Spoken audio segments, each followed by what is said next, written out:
I'm going to mostly just be watching, adding some commentary, trying to answer your questions when I can, but most importantly, I'm just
ambitious for a very first launch of an orbital rocket. So you got to give them props for going big on the first orbital attempt. So that's where we're at with this. This is showing the two engines, which is fun to think about here because this was really fun to see them in person because the BE-3U, when I was standing next to it, did not have its vacuum nozzle. On the right in this graphic is the BE-3U. There's two of those on the upper stage. It runs on hydrogen. And what's funny is it looks almost as big as the BE-4 that runs the booster. But ironically, the real life, like this is one of those things. I mentioned it, I don't remember, in an Aerospike video or one of the older ones where I said something like the nozzle's the main thing that we see, just observing a rocket casually. You see the size of the nozzle and you go, whoa, that's a big engine. But really the engine is the power plant. It's the top, it's the turbo pumps, it's the combustion chamber. That's where all the magic happens. The nozzle is just an extension of that. And a vacuum nozzle, in this case the BE-3U, looks huge, and it actually looks bigger than the much more powerful BE-4. But that's just because BE-4 operates at sea level. So you can kind of tell by all the dressing on top of the engine that the BE-4 is a much bigger engine, and the BE-3, the actual turbo pumps, is a lot smaller. So there's 7 of them on the first stage of the BE-4s. Like I said, almost 4 million pounds of thrust. That's 17,000 kilonewtons of thrust. That is substantial. The other fun things here is when you look at the payload capacity, this is the other thing that's nuts about New Glenn that I don't think a lot of people appreciate. It's a 7-meter wide fairing. And it is fantastic. It's huge. It's one of the largest. I think it's the largest payload fairing ever manufactured on an operational rocket. And because of that, they show here they can fit 30 of their New Shepard capsules in there. And those capsules, I don't know if those are the suborbital little, the suborbital rides that we've seen, fly now many times, 26 or so times. But each of those hold 6 people. So if you imagine putting 30 in there, you could fit 180 people comfortably inside of an array of New Shepard. It's just pretty shocking. And 20 moving trucks. I mean, it's big. It's big, and I don't think a lot of people appreciate just how big it is.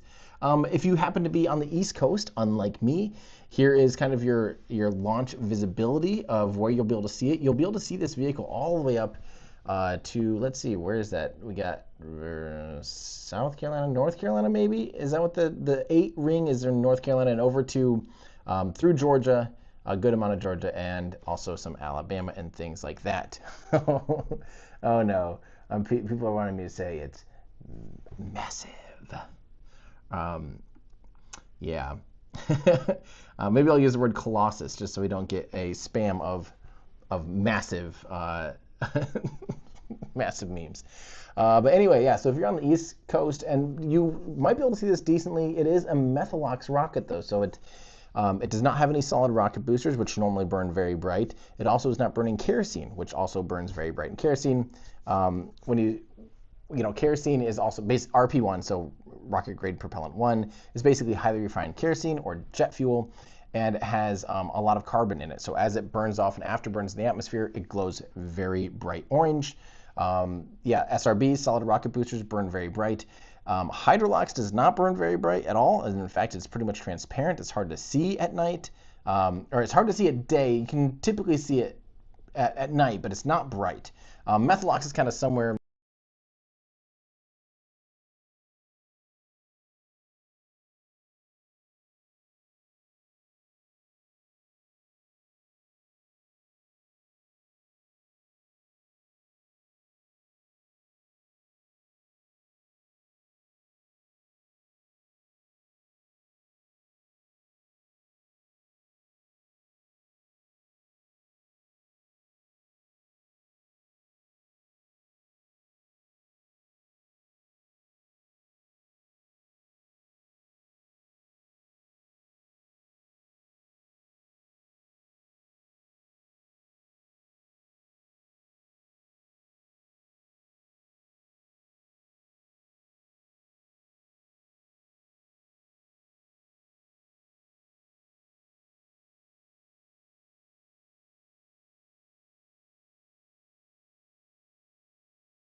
Yeah, Fletcher Boy, post link to merch store, please. It should be pretty easy to do. Just everydayastronaut.com/shop.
Great geostationary and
Brian Cornell, Vice President of Blue Origin's In-Space Systems Business Unit. I'll be bringing you all of the action of New Glen's first launch. We're here in Cape Canaveral, Florida at Blue Origin's Rocket Park. This is the heart of New Glenn.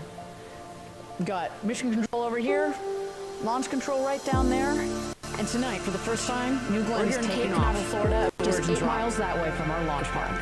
This is the heart of New Glenn. And we don't just launch New Glenn mission control over here. We also build launch control right down there. So the one that's out there on the pad for the first time, New Glenn is taking off here in our rocket factory. Just 8 miles that way from our launch pad. We've got several more coming down the line right behind it. Brian Cornell. And we don't just launch New Glenn at the same time. Denise, my co-host, you ready? So the one that's out there on the pad tonight. My name is Denise Moran. We're here in Cape Canaveral, Florida. And as you can see, we've got several more coming down the line right behind it. Let's do this.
our engineers, you know, out there don't call us out, got to get the sig figs right. But that's just the first stage.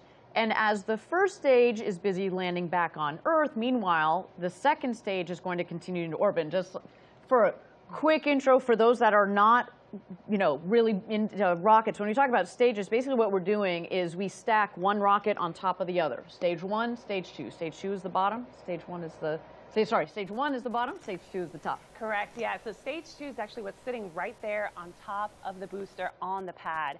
And what's really unique about the second stage is that it's powered by two BE-3Us. Now, these are actually an upgraded design based on the liquid hydrogen and liquid oxygen engines that power New Shepard.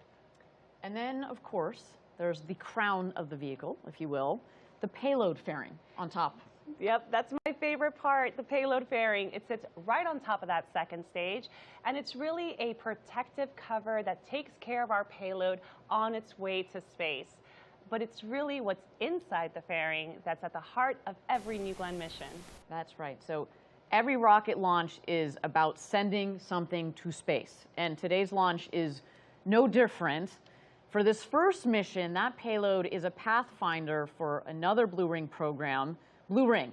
It happens to be very near and dear to my heart because it's the program that I help lead. But before we get too deep into that, I am thrilled to say that we've got a couple other faces to meet this evening that are going to be bringing us all the action. So first, I would like to bring in my teammate Maggie McNeese from our government team in DC. She's standing near mission control now. Maggie, you there? Hey, Ariane. Hey, Denise. We really doing this? This is happening. We are definitely here at launch day, and you have to be feeling some of the same tingles we are down here. Why don't you situate us to where you are standing up there? What's going on? What is the vibe up there? The vibes are impeccable. I am here by mission control. Right down the hallway, as you said before, we've got our launch control. In these rooms are our engineering teams and operators who are going to go ahead and be, you know, looking at all of that data coming off the vehicles. They're going to give us our best chance of success today. Now, we've got a pretty special assignment for you there, Maggie. We're going to have you reporting right up there through the launch to keep us plugged in behind the scenes. What are you looking forward to sharing with us today? A lot. I'm really looking forward to making sure that you know what's going on in these rooms, take you through some of the personalities we've got inside, how it all works. You know, if there are a couple anomalies, we'll work through those together. It's going to be a great time, Ariane. Love it. Thank you so much, Maggie. We're grateful to have you up there and keeping us connected. And of course, we're going to patch you in as we go. Now, let's check in with our broader Blue team. Our employees in Florida today are getting a close-up view of the launch over at nearby Cars Park. Eddie Seifert is there standing by. Eddie, you there? Yeah. Hey, Ariane. Welcome. Welcome to the best seat in the house. We've got the best Team Blue behind me. I hope you can hear it. It's pandemonium. How are you guys doing over there? Oh my God, I love the energy. Talk to us. Tell me about the scene. What you're seeing. What's the view? Talk to us. We are 6 miles away as the crow flies to Launch Complex 36. It's pandemonium here. New Glenn is perfectly viewed in the distance, and we are here to support at Cars Park. We're joined by Space Coast residents. We're joined by family members, team members. This is really an exciting moment for Team Blue. Eddie, now you're a familiar face across Blue Origin. You've got a front row seat at Blue watching this rocket go from design to build to test. What's going through your head right now? You know, it's a collective sense of anticipation. Everyone here has done everything that they knew to do to the best of their ability. Their family members have sacrificed for them to be here at this moment at New Glenn 1. And we have one proposal. Let's send it. Let's light this candle. Let's send New Glenn to space. Let's send Blue Ring on its mission. This team is hyped. Well, Eddie, one more cool thing that you and the team collaborated on. I understand all of Team Blue signed the fairing before it went to the pad. You want to tell me about that? Yeah, so signing space hardware is a tradition at Blue. From the New Shepard propulsion module panels to the crew capsule base heat shield. Those engines on New Glenn have our signatures. Now the nice thing about those 7-meter fairings that are over 60 feet tall is that it can fit the signatures of more than 10,000 employees that currently call Blue Origin home. And so that's what we're sending to space in addition to the hardware. And this team right here, they made it happen. Well, thank you, Eddie. Can't wait to check in with you again shortly. You keep the Team Blue pumped down that, but I have a feeling you're not going to have too many troubles. They seem pretty psyched. We're psyched to be here. Thank you. Thank you, Eddie. Well, I look forward to what both Eddie and Maggie can bring to the show. Let's take a little deeper dive into the mission today. So there is a lot. Right now, we are tracking a number of technical milestones between now and liftoff, and then there's going to be another set of critical in-flight milestones once we're underway. Now, we do want to be very clear about our objectives today. This is New Glenn's first flight, and we prepared rigorously for it. But no amount of ground testing or mission simulation is a replacement for flying this rocket in space. Well put.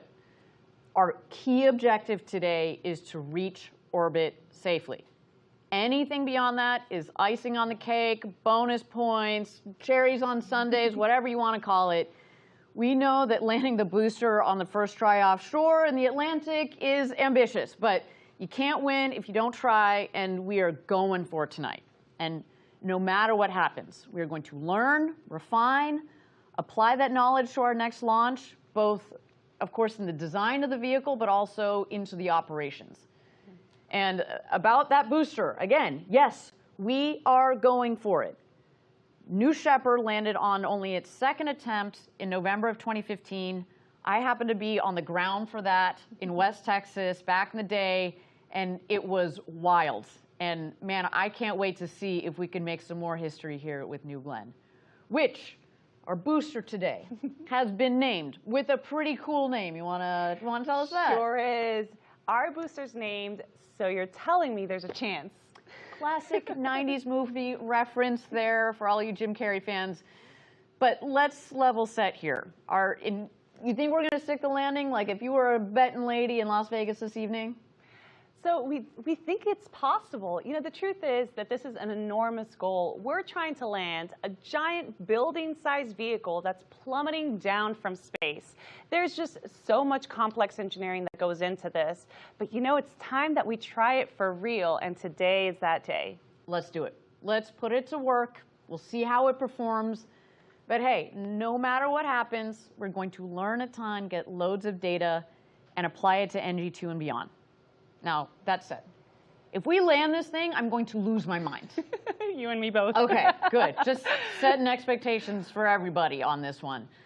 Now, some other business to discuss this evening is the payload we have on board.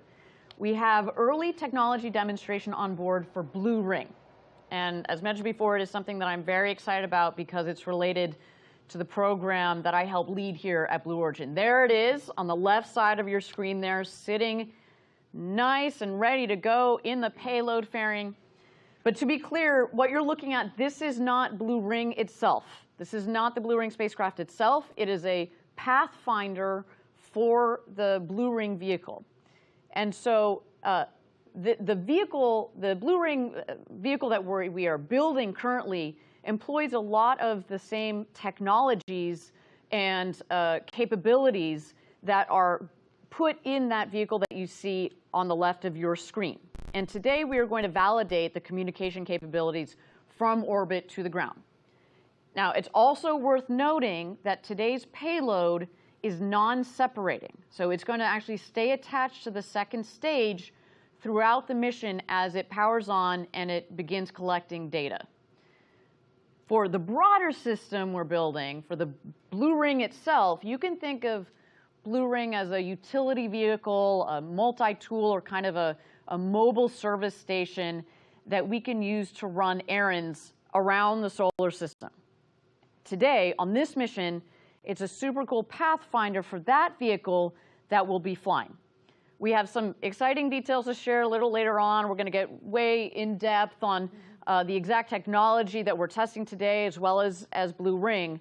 But I'll tell you right now, I'm super excited about not just the launch, but the payload, and for both, the New Glenn team and the Blue Ring team. So much work has come together today. And that's why today is such a big deal. We're going to be laying the foundation of our mission to build a road to space for the benefit of Earth. Such an exciting launch and just so much to aim for. Yes, but to level set again, at the end of the day, we know that we're in this for the long haul. Today is just day one, the beginning of a new chapter for New Glenn. We're going to collect a significant amount of data, no matter what happens. And from our perspective, the way I like to put it, data is the currency of success. The more data we have, the better off we are. The longer we fly, the more data we collect, the more we can crunch on, so we can reinvest back into New Glenn for New Glenn 2 and beyond. Yeah, absolutely. And that data is really going to be critical for our engineers and our ability to evolve New Glenn into a fully operational program.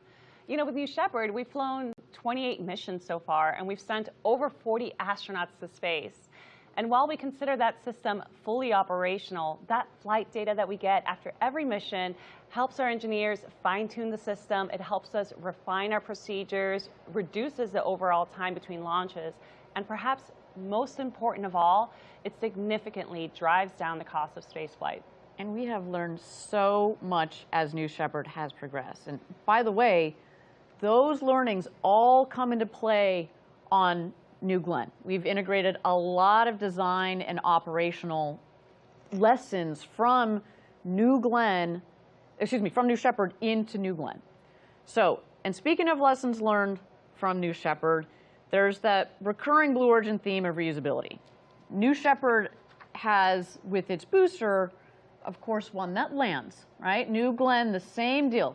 But let's point out one big difference. New Shepard lands on a landing pad in the desert, while New Glenn's landing pad is out in the Atlantic Ocean. I should take a moment to note, the ocean, the seas out there have been quite rough for the last several days. So, that is why we took a little bit of extra time to get a really good chance of landing this booster tonight. So a big kudos to our team that is out there operating the Jacqueline. They have been rocking and rolling with the waves out there for several days, but things are going to get exciting this evening. Now, a key piece of this landing system is the landing ship, which we call the Jacqueline. You want to tell us a little bit more about the Jacqueline? Would love to. So we've actually named our landing platform after a very special Blue Origin family member, the Jacqueline.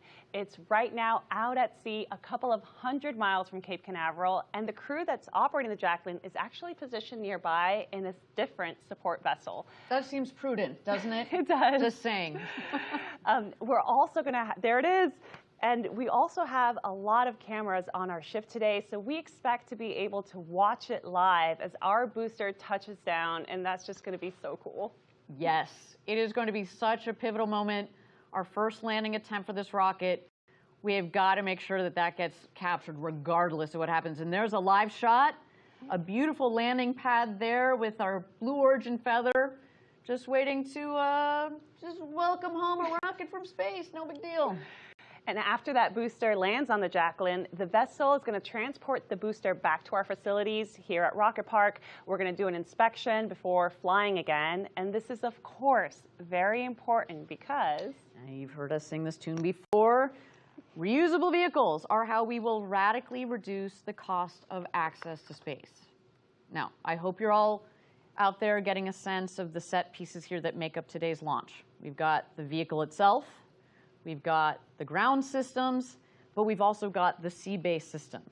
And of course, all of the people, the teammate across the Cape and the US, frankly, that are working hard to get us to our launch. Now, let's take a moment and toss to New Glenn on the pad as we make our way towards the very first orbital flight for Blue Origin.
Welcome back, everybody. We are officially at T-minus 38 minutes and 57 seconds to go until launch, our first launch of New Glenn. I should note that as we go along here, you might see our clock bounce around a little bit. That's just our teams getting aligned and making sure that by the time we get down to 0, everybody's set and ready to go. But talking about ready to go, Denise, why don't you give us an update on the vehicle and its preparedness? Absolutely. So our team has already completed fueling up New Glenn's propellant tanks for both our first stage and our second stage. We are now entering the next step, which is called propellant conditioning. This is, of course, a crucial step because we need to make sure that those propellants are at the right temperatures and at the right pressures. We also need to manage pressure. You might have noticed that there's a lot of excess gases that are being vented from our first stage and our second stage. This is because our cryogenic propellants are so cold that they're experiencing something called a boil-off. So we are venting all that excess gas to prevent buildup and overpressurization. You may have also noticed on your screen that we have the flame stacks, or what we lovingly call the tiki torches. That's there as a safety mechanism to make sure that we are burning all that flammable oxygen and hydrogen, protecting New Glenn and our launch pad. So that is where we are right now. We'll keep tracking progress as we make our way to terminal count. Thank you very much. We will look forward to the next update on the team and the rocket there. Now, we mentioned that we're sitting in the rocket factory here. Blue Origin's mission control is right upstairs, right above our head. And we're very close to where the rocket is itself. So maybe if you zoom out a little bit, Denise, you can give us a sense from a geography-wise where we're sitting. We are super close. So behind me, I have a map of Florida. You can see very clearly here we have Merritt Island and Cape Canaveral. If you go ahead and zoom in, I'll show you where we are right now. We are right now at Blue Origin's Rocket Park. This is where New Glenn is built, integrated, tested. This is where we're coming in live from our studio. And just a short 8 miles away, we have LC-36, where New Glenn is standing proudly, waiting for its first launch. You just heard from Eddie and a few of our employees. They're just here in Cars Park, and if you're lucky enough to be watching from either Jetty Park or anywhere up, down Cocoa Beach, you are going to get a great view of the New Glenn launch tonight. So that's the lay of the land here. It just really goes to show you how the full operation of New Glenn is nearby. And not only that, but New Glenn, the New Glenn operation is also right in the heart of all this great space history here in Florida. So the Atlas II and Atlas III launches took place from here. The Mariner, Pioneer, and even Surveyor missions, they sent spacecraft to explore Jupiter, Saturn, Mercury, and even the lunar surface. Here's some footage showing off the renovated launch pad that carries all that history. I think I speak on behalf of everybody here at Blue Origin that it's just an honor to be launching a next generation vehicle right here on top of all of that history. And the launch pad is so close. I mean, I know we're going to hear it and feel it in this building. I mean, I literally would not be surprised if lights start shaking. You know, from here, we can watch and hear just about any launch system that takes off from the Cape, and it gets loud. But we think this one, for New Glenn, may be one of the loudest ever. For one, the pad is just so close to Rocket Park, but also there's just the enormous size and power of those 7 first-stage BE-4 engines. And we have been talking about that rumble for years, and I cannot wait. As a California girl who has lived through a couple of earthquakes, I am ready for this one. This is going to be awesome. Now, you mentioned a second ago, it's just so unique that the public is going to get such a great view of New Glenn launches, especially from viewpoints like, Jetty Park, Port Canaveral, Cocoa Beach. So many people gather to watch launches from these spots already. And wow, I mean, look, this is a live view. If you're sitting there right now on Cocoa Beach, shout out to you guys. You're probably sitting in a nice lawn chair with a cold beverage in your hand. That's what I'd be doing if I weren't here behind the desk with you, Denise. You guys are going to get to see and feel this launch with an insane view. So, other than maybe tripping some tsunami warnings, y'all are going to have a great evening. There really is nothing better than a beachside rocket launch. Well, and weather permitting, it's not just people down here in Florida. People in the region, kind of the southeast region of the U.S. You see this image right here. Look, that's going all the way as far north as North Carolina. Several states north are going to be able to see this launch during different phases of flight based on where you are. So a little bit of a guide here. If you guys are all still up, it's a bit late here on the East Coast, but this is an exciting launch. So shout out to you guys as well that are watching live from the East Coast. All right, everybody, we're at T-minus 33 minutes and 30 seconds to go and counting down to our launch window opening at T-minus 0 for New Glenn's first launch. Denise, I cannot believe I'm saying that. We've been talking about this such a long time. It's just wild. Now, again, this is our first flight. We have prepared rigorously for it, but I want to reiterate, our key objective today is to reach orbit safely. That in itself is a big deal. And anything beyond that is a bonus. That said, we also know that landing the booster would be very cool. We also know that it is very ambitious to do this on the first time, but we're going for it. And no matter what happens, we are going to learn a lot. We're going to refine. We're going to apply that knowledge to our next launch and beyond. It is an exciting day, and we are so glad that you, our audience, is here to join in on all the action and all the excitement. Okay, while we've got a moment, we've got this beautiful rocket on the pad on our screen. Why don't we dive in a little bit deeper on New Glenn? Denise, our experts here, why don't we dig in, give our audience a sense of what sets this vehicle, New Glenn, apart from other launch vehicles, both past and present? Well, to start, it's just massive, just over 320 feet tall, or almost 98 meters. And just think about that. That's like a 32-story building. It's really hard to describe what that means, but another way to think about it, we all know and love New Shepard. Picture 5 New Shepards stacked one on top of the other, and that's approximately the height of New Glenn. And that's remarkable when you think about that jump from New Shepard to New Glenn. Just that size. Oh, say, there you go. You see this great image on our screen here that gives you a sense. We talk about step by step ferociously. That's a big old step we're taking tonight. It's also amazing to think that New Shepard technically could fit as a payload right inside of New Glenn's fairing with room to spare on the sides. And as fun as that would be, we don't really need to ship New Shepard off to another planet anytime soon, as far as we can imagine, although that would be a pretty cool, sneaky, third and fourth stage if you count that capsule in there. But that said, we make this point because it speaks to future capabilities, like moon landers, other large vehicles that are similar in size to New Shepard.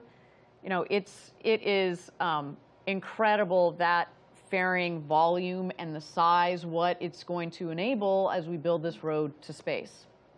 Now, it's not often that you get to stand next to a massive rocket like that on a launch pad, ready to go to space. But you and I had an amazing opportunity. This is just a day or two ago. And I don't know, I just look at this video and I get tingles. It was incredible to be at the base and looking at what our team has worked on for such a long time. There you see the flame trench. Smoke and fire, baby. That's what we're looking for tonight. I get chills every time I watch that. I mean, that was just so incredible. That's not something that I will likely forget anytime soon. It's just so tall when you're standing right next to it. Yeah. Well, that tall rocket is going to space tonight. And you all are going to be here to watch and cheer on with us. It's a big night. That's all I can say. Yeah, I mean, hopefully that'll give you a key differences between a vehicle like New Glenn and others that have lifted off from this pad in the past. I think there's another key thing about New Glenn, and it really is that reusability aspect. So while the scale of New Glenn is truly remarkable, I mean, this rocket is built for big things, supersized, with an incredible lift capability. But to do that in a way that's sustainable, using reusable hardware, I think that for me is the biggest innovation for New Glenn. 100%. Reusability. It is such a critical component of reducing the costs of future access to space. you just can't say enough how important reusability is. And so New Glenn also has that second stage rocket, right? We talked about the first stage and the second stage. And, you know, rocket fans know this, but just like Saturn V or other big launchers, rockets fly in the first stage and the second stage with the job of the first stage, or sometimes what we call the booster, to lift the vehicle from Earth up to space. The stages will then separate, and it's the second stage that powers our payload into orbit. So here you see a cool, again, another cool overlay. Oh, you saw it just a moment ago of the Saturn V rocket. I mean, we are just about the same height, like, and the power of the two vehicles and the significance to be compared to that is amazing. And you know what? Our game plan, like Saturn V, our game plan is to use New Glenn to go to the moon too. I hope you host that webcast with me too on that one. Coming here shortly. So that's our orbital rocket in a nutshell. Now, while we've got a couple minutes to go here, we're at T-minus 28 minutes to go until New Glenn's first launch.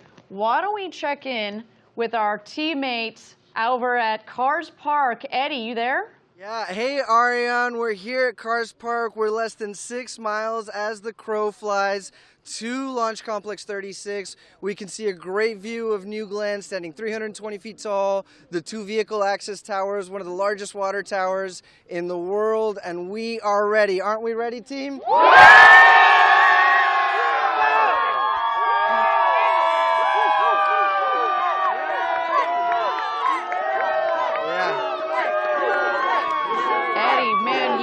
Quite the crowd down there, and I feel like it's grown exponentially since we saw you last.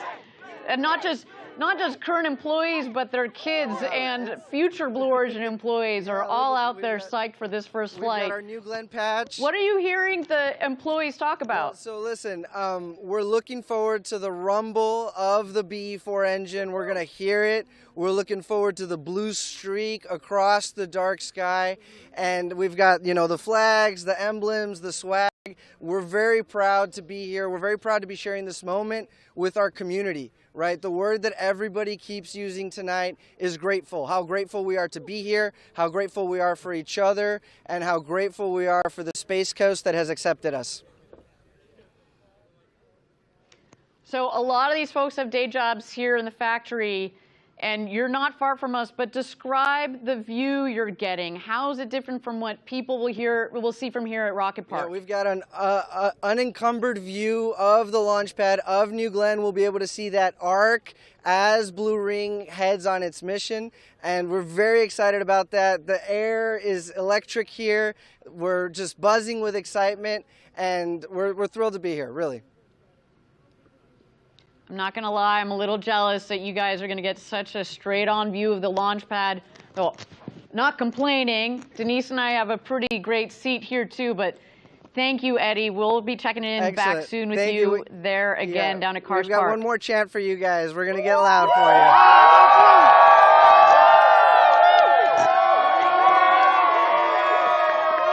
Wow, I love it. I love it. You feel the energy down there. I absolutely love it.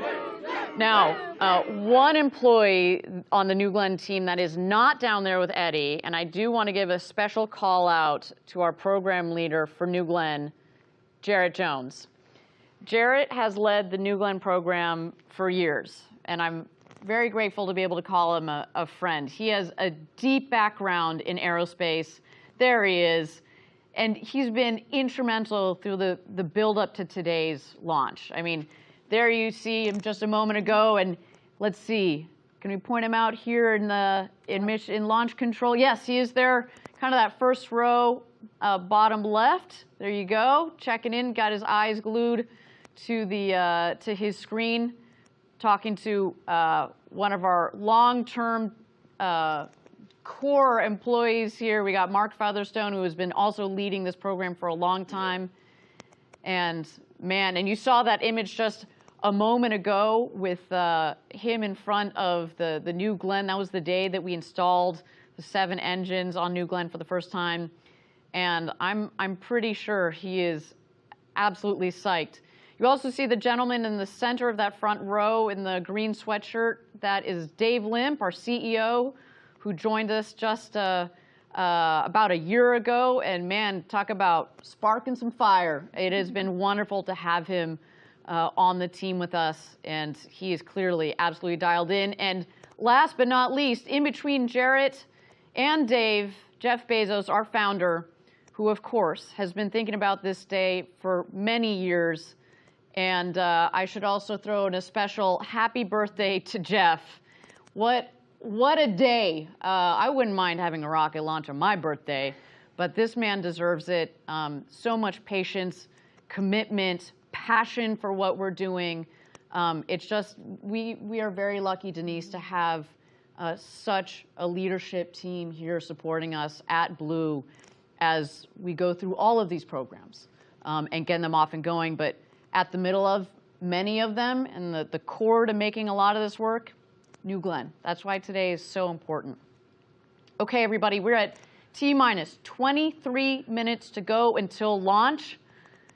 It is so great to have you all joining us for today's inaugural launch. We have folks tuning in from all over for this big day, and of course we had Eddie and the team down at Cars Park. But we also wanted to give a nod to a couple special groups watching from across the nation. We've got employees tuned in at multiple sites, checking in and rooting for New Glenn. As I mentioned, not only do a lot of our employees work on multiple programs. There we go. We got Kent. We got Huntsville. I love it. Kent, of course, our headquarters. I see you guys.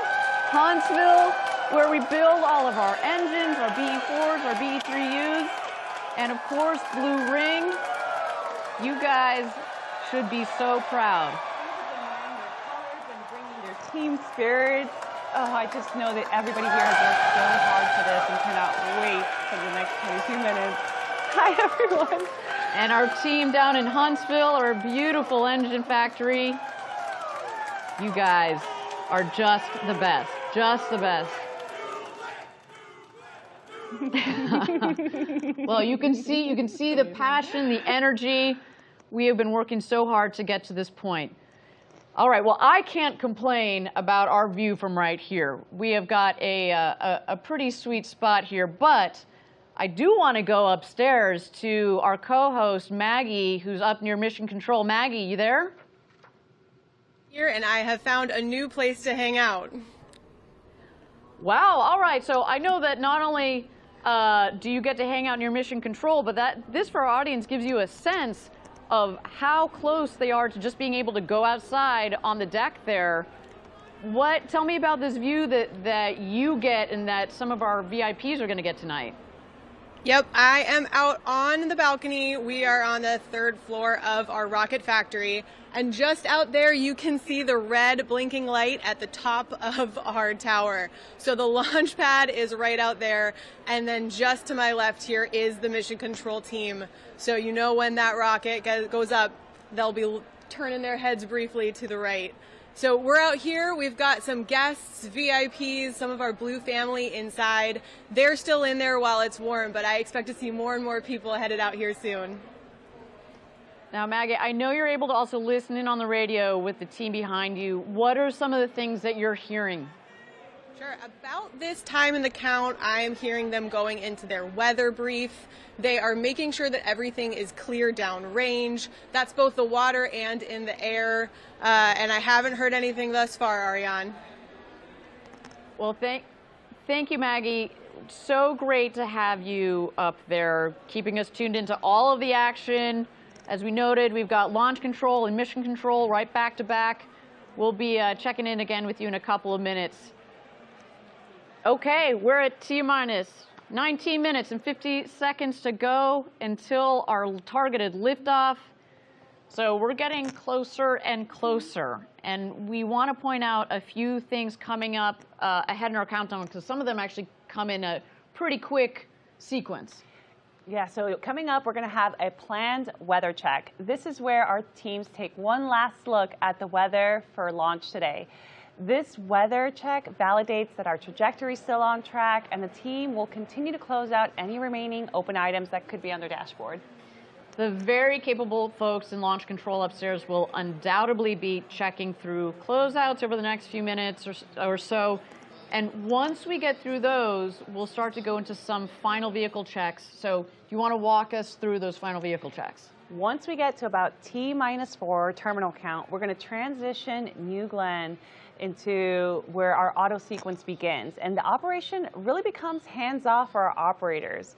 We're going to be switching New Glenn to internal power, internal hydraulics, and things will move really quickly from there. And then, as we approach the final moments, and just before we light the engines, there's this water deluge.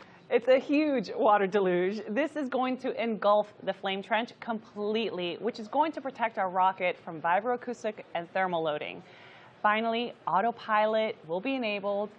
We'll flex the gimbaling engines, and then, well, ignition. Game on, ignition. I cannot wait for that moment. So all of this is very exciting, even to just hear said out loud. I think there's also a very specific sequence for starting the first stage engines. And talk us through that, because it's not like they just all turn on at once. We got to be careful about how we sequence the engines igniting. Correct. So you might think that we ignite all 7 BE4s at once, but that's actually not the case. We do something called a staggered start sequence. Engines 1, 4, and 7 will light first, followed by engines 2, 3, 5, and 6. Now, of course, these will happen in a very quick succession, but the staggering start really helps to decrease the sudden pressure on the whole system. There just truly is so much power in those BE4 engines. So staggering them creates a more smooth on-ramp for all that power. Absolutely. And we talk a lot about the rocket, but you can't forget the ground systems as well, right? So when we are essentially protecting the rocket from the vibration and all that power coming out of the engine, we're also protecting the launch pad itself, right? You see from the map that you showed us earlier how close we are to the water.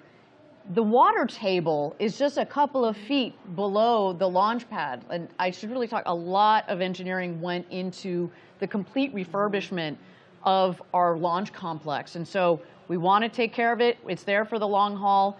But man, we got a big old powerful rocket. So this water deluge system is critical to both the rocket and the ground, the launch pad, the ground support equipment. Okay, we are at T-minus. We have just had a clock update here. We are at T-minus 37 minutes and 20 seconds to go until launch. As we mentioned, this is kind of what we can expect from our team as they get aligned and ready to go into launch today. So they just need a couple more minutes, and that's A-OK. You know, we say this on the New Shepard webcast as well, which is we have spent years designing this rocket and, you know, months building it and months going into designing this operation. If we need a couple more minutes before we press go on this thing, that is A-OK with all of us. So with that, why don't we take a moment here to check out this beautiful New Glenn rocket on the pad, getting ready for its first mission to space ever.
Welcome back, everybody. We're at T-minus 33 minutes and 53 seconds to go until New Glen's first launch. We are so happy to have you all joining us for this historic launch, both here in the U.S. and everywhere around the world. Denise, tell our audience, where are we up to in the preparation of our vehicle? So right now we're completing a systems functional check for New Glenn, and this is critical because we're ensuring that all of our systems are operating nominally. We're going to verify propulsion, avionics, guidance, communications, and even safety systems. Our engineers are also running diagnostics on all the BE4s and BE3Us. We're checking flight computers, we're checking telemetry. We're also going to do one final comm check. This is really crucial because we want to make sure that we're getting the right data between the rocket and the ground, as well as verifying the signal integrity. Now coming up, we're going to do one last weather check. This is where we get real-time data on wind speed, direction, temperature, humidity, cloud cover, lightning, even thunderstorms. Not just for the LC-36 pad, but we're also checking the weather where the Jacqueline is, so that she's ready to receive our booster. So that is where we are right now. Things are going to move quickly here. Thanks, Denise. And yeah, we should reiterate again, the weather, we got to take into consideration the weather here, but also downrange where the landing ship is, the Jacqueline. We've mentioned it earlier. Of course, that was one of the reasons why we needed to take a little bit more time before getting to launch this evening. The sea state out there, it was a little rough. They were rocking and rolling. And we want to give our rocket the best chance of coming into land and sticking that landing on the Jacqueline. There is the Jacqueline ready to receive the first stage of New Glenn so we can take it back home, refurbish it, put another payload on top, and go again. But again, we should reiterate some of our objectives for today. The primary objective is to go to space, go to orbit safely. That's number one. And if we happen to land this booster, as we mentioned before, there are going to be a lot of people losing their minds, mine as well. So stay tuned for that. Now, Denise, why don't you go through a little bit more of the flow down there? So the Blue Ring team is up in mission control right now, also surely tracking their own checklist as they make sure the Pathfinder payload is ready to go to launch as well. Correct, yeah. So upstairs at the MC, we'll have a launch control and mission control. So our launch team is the one that's doing all these system checks on New Glenn, while mission control is making sure that they're doing similar system checks for the Blue Ring Pathfinder. Wonderful. And let's take a second and dig in a little bit more on that payload. The Pathfinder is a cool piece of technology, and really it's just the initial demo for a vehicle program called Blue Ring that's quite far along in its own development. And we mentioned this earlier, today's demo is a non-separating payload. This means the payload tonight is going to stay attached to New Glenn's second stage for the entire 6-hour mission. The other thing I want to reiterate about this, this Blue Ring Pathfinder is it's going to be testing a lot of the same technology, but it's not the Blue Ring itself. It's not the same form factor, but we're going to learn a lot from this evening. Now, what we want to, excuse me, I should say, as we talk about the Blue Ring Pathfinder, I want to reiterate that it's attached to the second stage and it will stay there as it orbits the Earth. And that also is not normal, but we wanted to do that for today's demo mission. Now, today's demo mission on the Pathfinder is going to prove out some important components of our future vehicle, Blue Ring. And I get really excited. Clearly, I get so nervous I get excited talking about this. I love this program. It's one that I've had a hand in getting off the ground for the past year as part of Blue's in-space systems team. But I want to take you deeper into Blue Ring. Let's check out this video. Blue Ring allows you to do many different things with one vehicle. It's kind of like the Swiss Army knife of satellites. It does a lot, and it does it really well. Blue Ring is part of building that base layer of infrastructure in space that we at Blue Origin talk about. We can take up to 13 customers up to space, up to 3 metric tons, deploy those satellites It's going to give them all the capability that they need to be able to be placed where they want, or they can use a lot of the capability inside of Blue Ring. It can do data storage, data computing, relaying the data. And it's going to be a massive asset because it now allows all these payload customers to offload all of their data relay and critical processing needs. You've got space domain awareness, you've got communications capabilities, and then you've also got this ability to host things on Blue Ring itself. For customers who need orbit maneuver, we can maneuver them between orbits, within an orbit. We can have nominally 3,000 meters per second of delta V with this vehicle, and in some configurations all the way up to 4,000 meters per second. And it has dual propulsion systems, meaning that I can use the chemical systems for really fast maneuvers, but then have electric propulsion for all of the station keeping and low energy maneuvers. A lot of our work is going to be done in geostationary orbit for sure. But we've got capabilities to go out to cislunar orbits and interplanetary. Blue Ring Pathfinder is going to be on our first New Glenn flight, which is really exciting. This first mission, it demonstrates our space-to-ground interfaces. So it proves out that we can command our vehicle on orbit, can receive data from the vehicle. We'll be testing out and demonstrating a lot of the capabilities that will be hosted on the Blue Ring vehicle as a whole.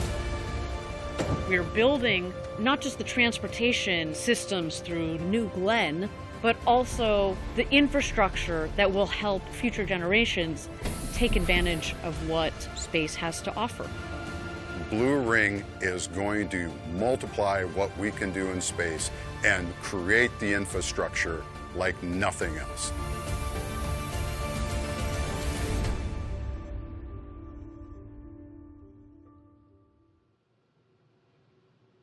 I don't know about you, but I am pretty excited, if you can't tell, to be able to say that the team I work with in my day job, Blue Ring, is the team behind the first payload ever on New Glenn. It is so, so cool. Thinking about the way a vehicle like Blue Ring will open up access to space. I mean, that's really what it's all about. That key aspect of today's mission is that demo of space-to-ground communication capabilities for Blue Ring. You got it. The Blue Ring Pathfinder will be testing its ability to send commands to the spacecraft, receive telemetry, and edge processing software that will demonstrate local autonomy and machine learning that will be part of the storage and compute mission kit that's going to be flying on all of the future Blue Ring vehicles.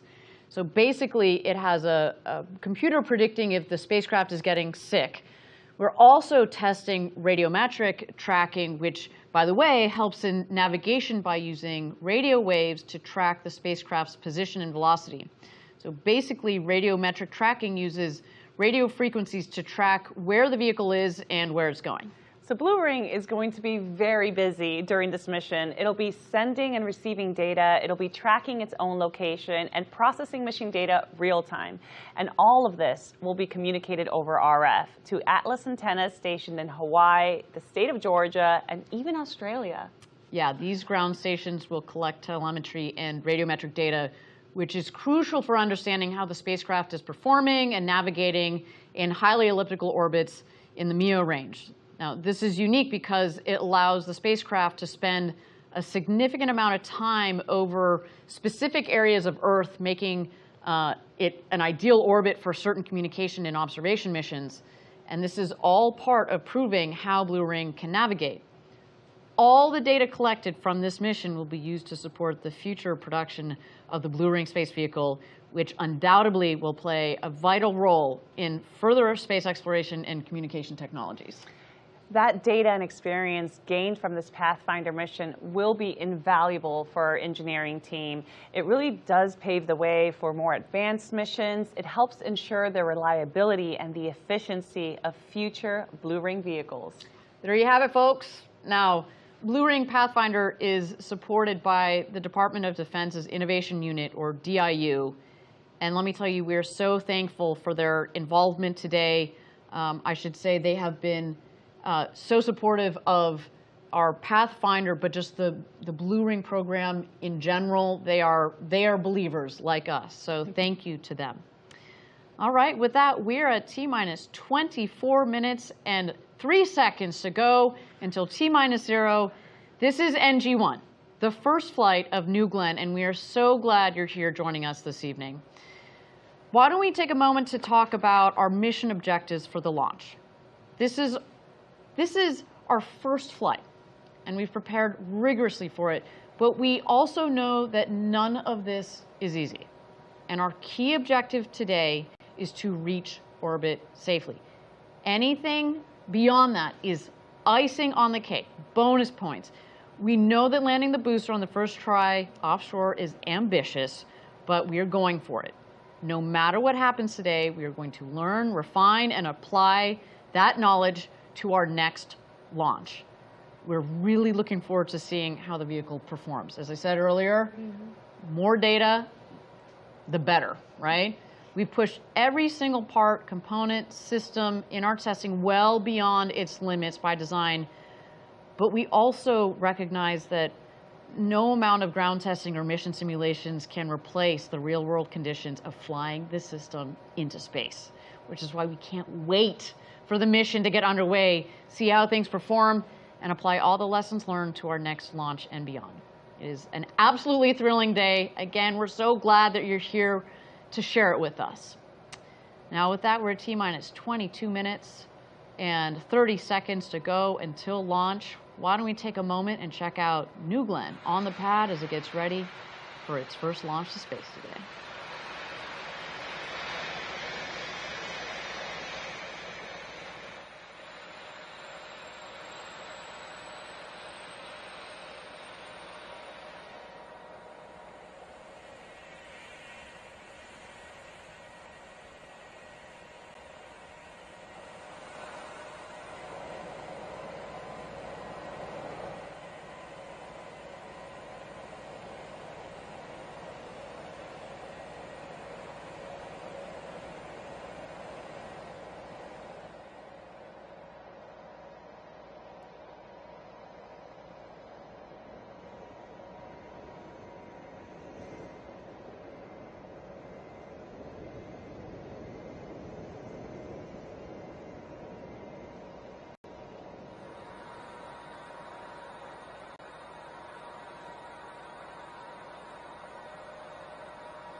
Thank you again, everybody, for joining us. We are at T-minus 20 minutes and 50 seconds to go until New Glenn's first launch.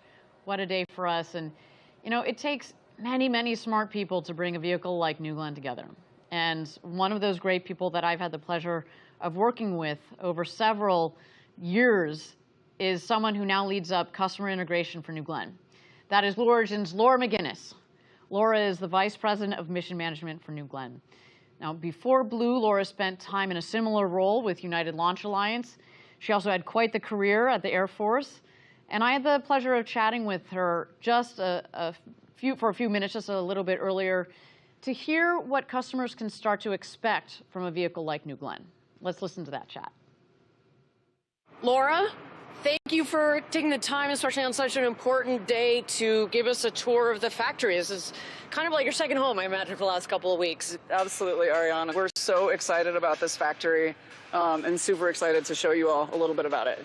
Well, so talk to me a little bit about what we got going on here. We've got multiple rockets coming down the line. Yeah, all kinds of things going on. So the basic layout is that the raw materials comes in from the south side of the building down here at the end of the aisle. We weld the tanks together down there.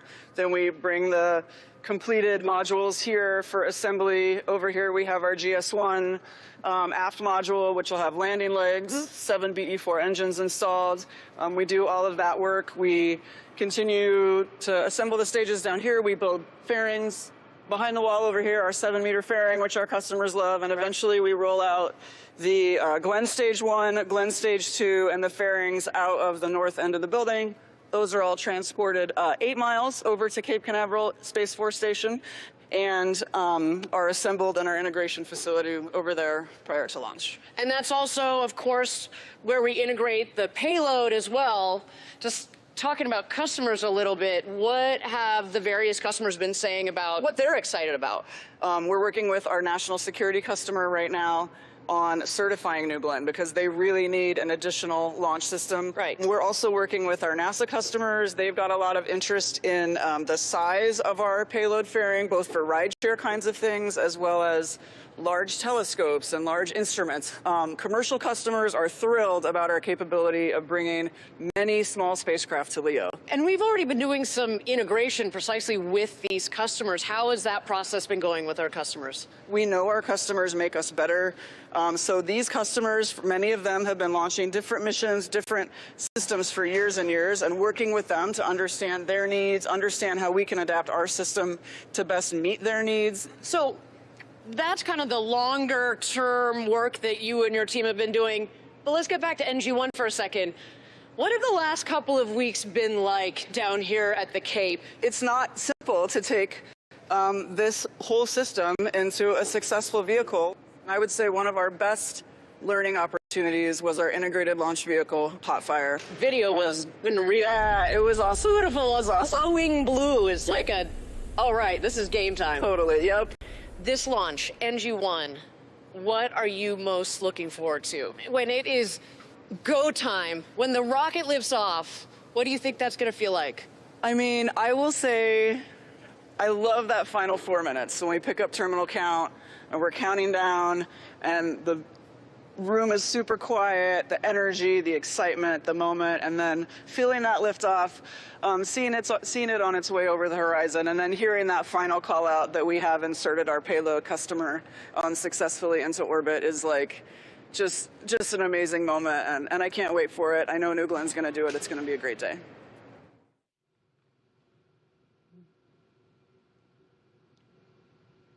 A big thank you to Laura again for joining for that quick tour through our factory right behind where we are this evening.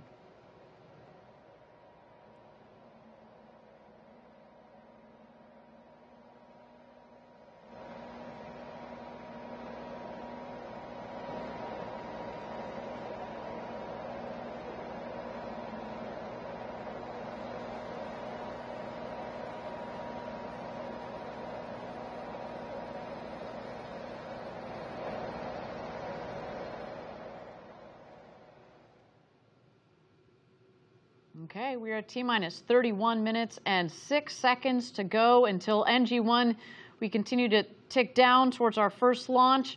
I will mention again, you may have seen we went down and then we added some more time to the clock.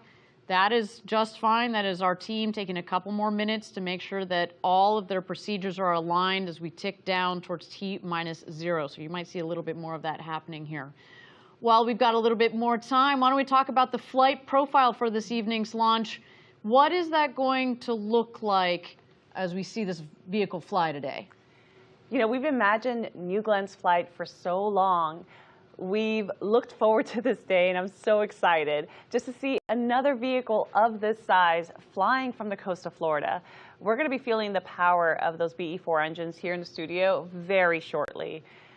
After liftoff, there are a number of important milestones in the flight that we'll be tracking, so let's go ahead and take a detailed look at what New Glenn's first flight is going to be like.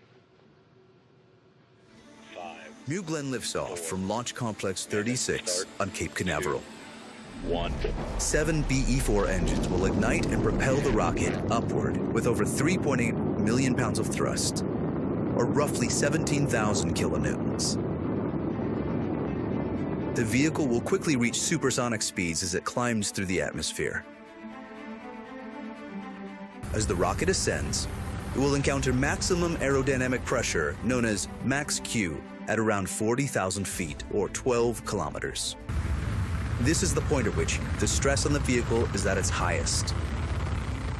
Around 3 minutes into the flight, the vehicle will turn off its engines, marking the end of the boost phase. Shortly after, the reusable first stage will separate and begin its journey back to Earth. 2 BE-3U engines on the second stage will ignite and propel it onward into orbit with the payload. The reusable booster reorients in the vacuum of space using its reaction control system.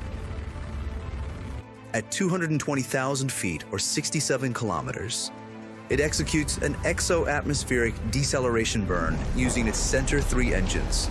These engines gimbal for maximum control of the booster.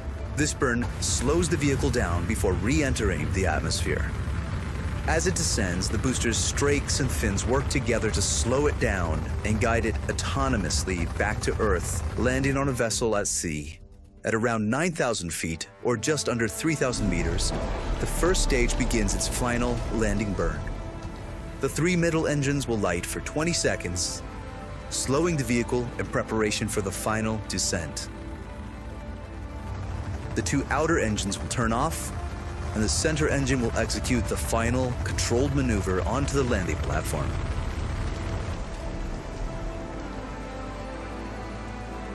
The vessel will return to Cape Canaveral to prepare for its next mission. Meanwhile, in space, the second stage will continue to power the payload towards its final orbit. At around 400,000 feet, or 120 kilometers, the payload fairings will jettison. New Glenn will deliver an unprecedented range of payloads.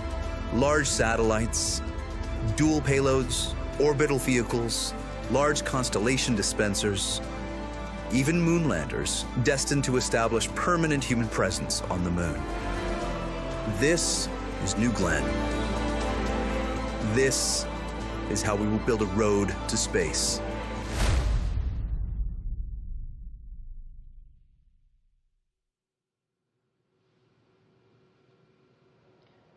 So again, there you got an opportunity to see what the mission profile will be for this rocket this evening. But I think what was really cool about that video as well is it gives you a sense of the future as well in terms of the various vehicles that we're going to be able to take on this rocket, whether it's a lot of LEO satellites or a lunar lander or a massive GEO payload, whatever it may be. I think that's one of the coolest things about this vehicle. It is very versatile.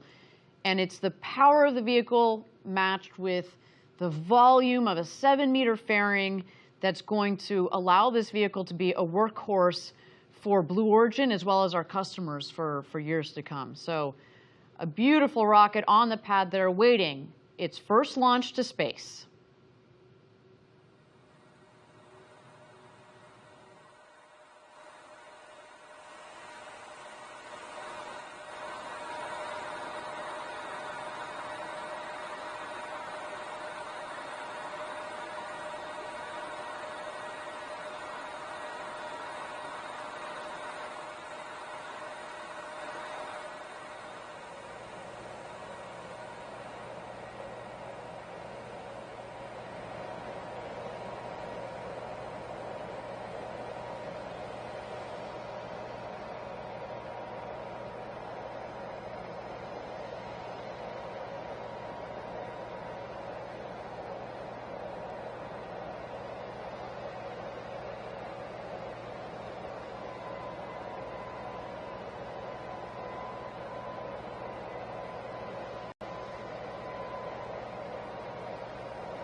Welcome back, everybody. We're at T-minus 16 minutes and 45 seconds to go until launch here.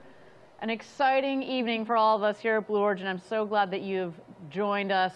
Now, we have spoken about the wealth of experience in the New Glenn launch and mission control rooms upstairs, and I want to take it back to Maggie upstairs, who is standing by up there. Maggie, you with us? Yep, Ariane, I am back at Mission Control, and as we make our way towards terminal count, the energy is high. It might seem like it's a little quiet with everyone sitting down, but the communications are ongoing. The launch director and his team are working super hard to get us there. I love it. They're in the zone. So, Maggie, I'd love for you to talk us through some of the people behind the mission up there.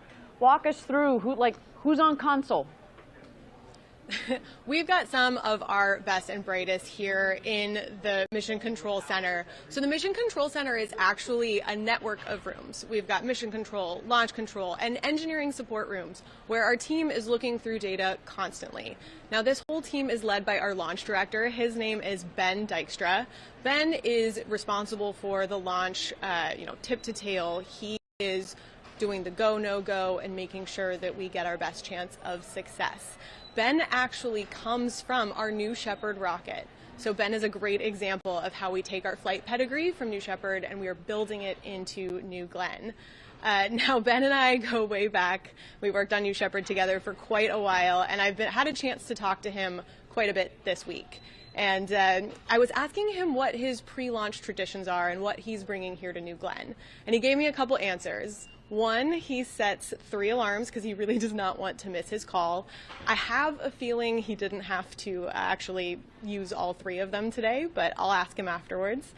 And then he also sets little Post-it notes on the screens of his console mates so that they get a little funny note or a little encouraging thing from their launch director before they go.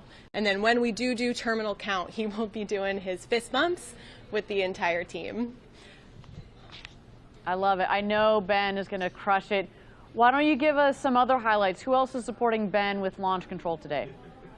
Ben is supported by a really large team, and we're not going to have time to touch on them all, but a couple here.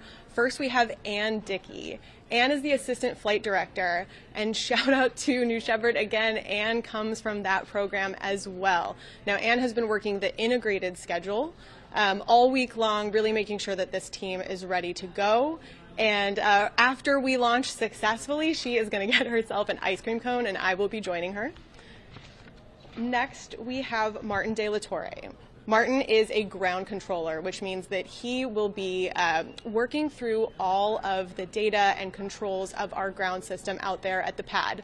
So as complicated as we all know rockets can be, the systems that are working around it are equally as complicated. And so Martin has a tough job today, but we know he's working hard. His favorite quote is from Stephen Hawking, and so he's got heroes, I think, like the rest of us. Next, we have Stephen Shelley. Now, again, you talked about the Jacqueline a little bit earlier. That's our offshore vessel, and Stephen Shelley is our offshore recovery lead. So as we go through this whole process, the team and the launch director, Ben, are constantly checking in with Stephen to make sure that we know that the barge is ready should we be able to land New Glenn. His launch day ritual is actually the same as Ben, another 3-alarm guy. So we'll be asking him as well.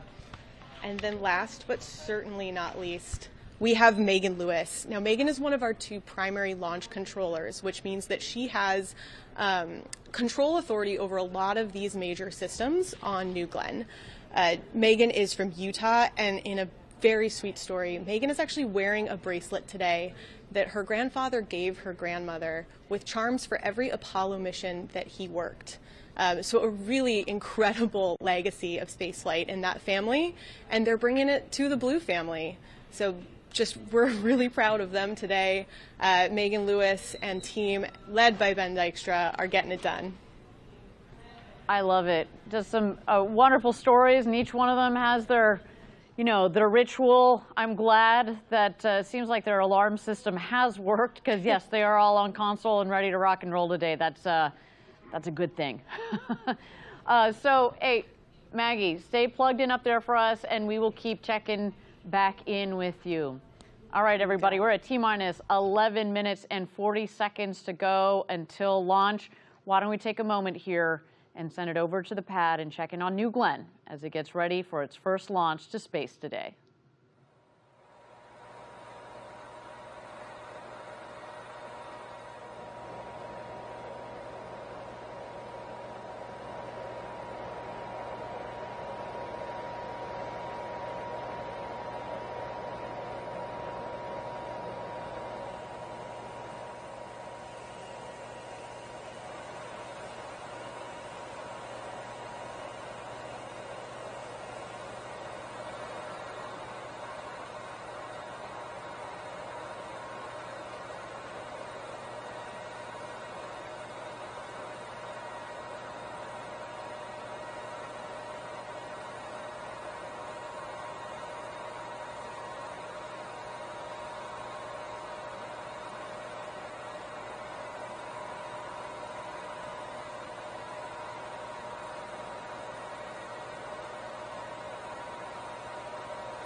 Thank you again, everybody, for joining us. We're at T-minus 27 minutes and 5 seconds to go until launch.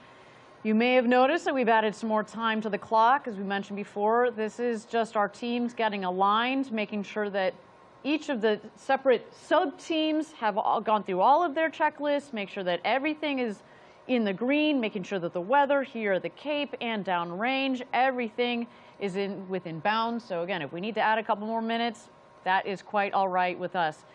But while we've got a little bit more time, I would like to check in with my colleague, Eddie Seifert, out there at Cars Park, where he's joined by Team Blue Origin, here our team that's based here in Florida.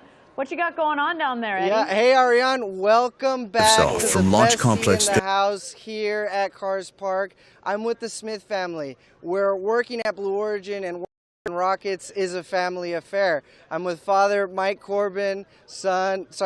Smith, son Corbin Smith, and granddaughter Elizabeth. Elizabeth, tell me, you've sent a postcard to space, is that right? Yes. And tell me, what was on your postcard? There was rockets and planets. Rockets and planets on the postcard. Now, Corbin, how did you get your start at Blue Origin? So I first started up in Huntsville, where I worked with an amazing team on the engine crew, building BE4 and BE3U. Now I'm here down at Rocket Park, building the thrust structures for GS2. Excellent. Must be special to be working on that GS2 rocket out there. And Mike, how about you? How did you get your start at Blue? Well, it was my son that actually encouraged me to apply, and we got hired around the same time.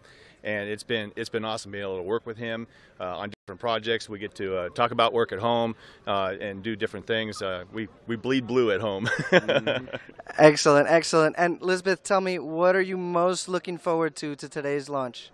For the rocket to go up in space.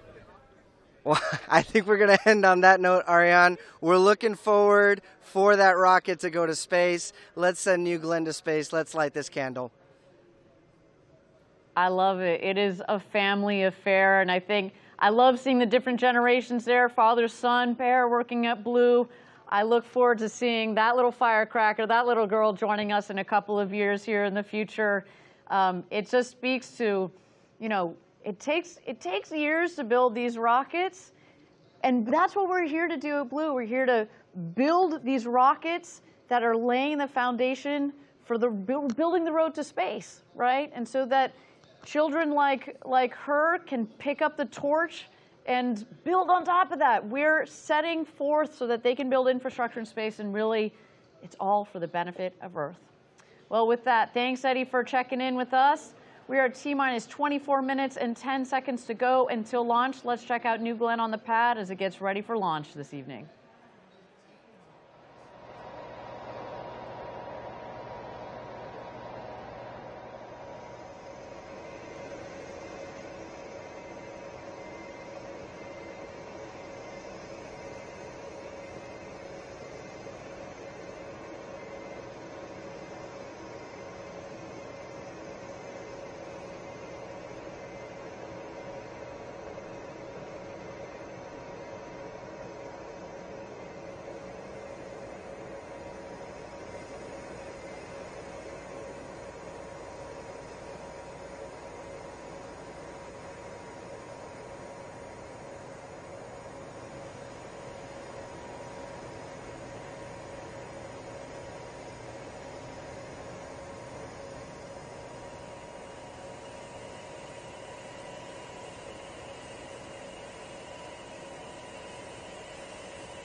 Thank you again, everybody, for joining us. We're at T-minus 19 minutes and 55 seconds to go until launch. New Glenn looking good there on the pad. We saw some beautiful views, as Denise has talked about. All the propellants are nice and chilled down. You saw the big, beautiful Blue Origin word mark and feather on that rocket. She is looking beautiful.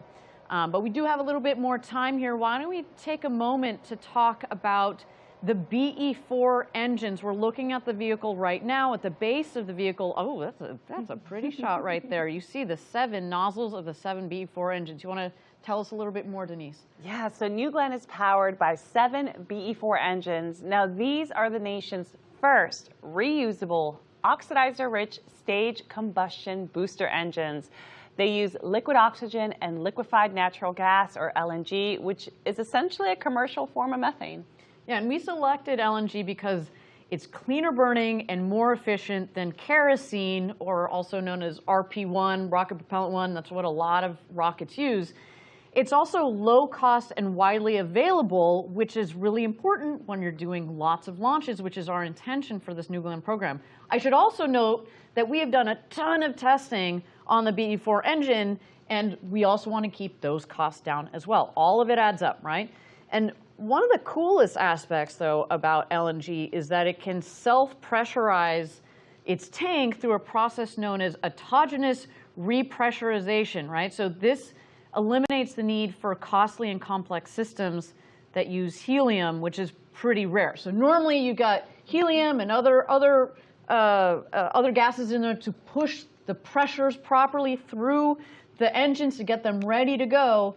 But with LNG, it basically does it on its own. That's what that means. It's so fascinating. And, you know, in terms of power, each BE-4 engine generates an impressive 550,000 pounds of thrust. So when you combine all 7 engines, New Glenn produces about 3.85 million pounds of thrust at launch. And just to put that into perspective, that's roughly half the thrust of a Saturn V rocket, which took humans to the moon. Imagine that power of 200 Boeing 737 airplane engines all firing at once. That's what we're looking at here. And that is a ton of power. You see that these images here, this video, this is from our test facility down in West Texas. And man, oh man, I have been down there actually for one of these tests. And our facility down in West Texas is in this valley. And it just reverberates. You feel like you're in the inside of a drum. It just shakes the entire valley, and I mean, it's just incredible. And we're putting 7 of those at the base of this vehicle. The other thing you should see in that video there is that it burns this really cool blue color. So that's another.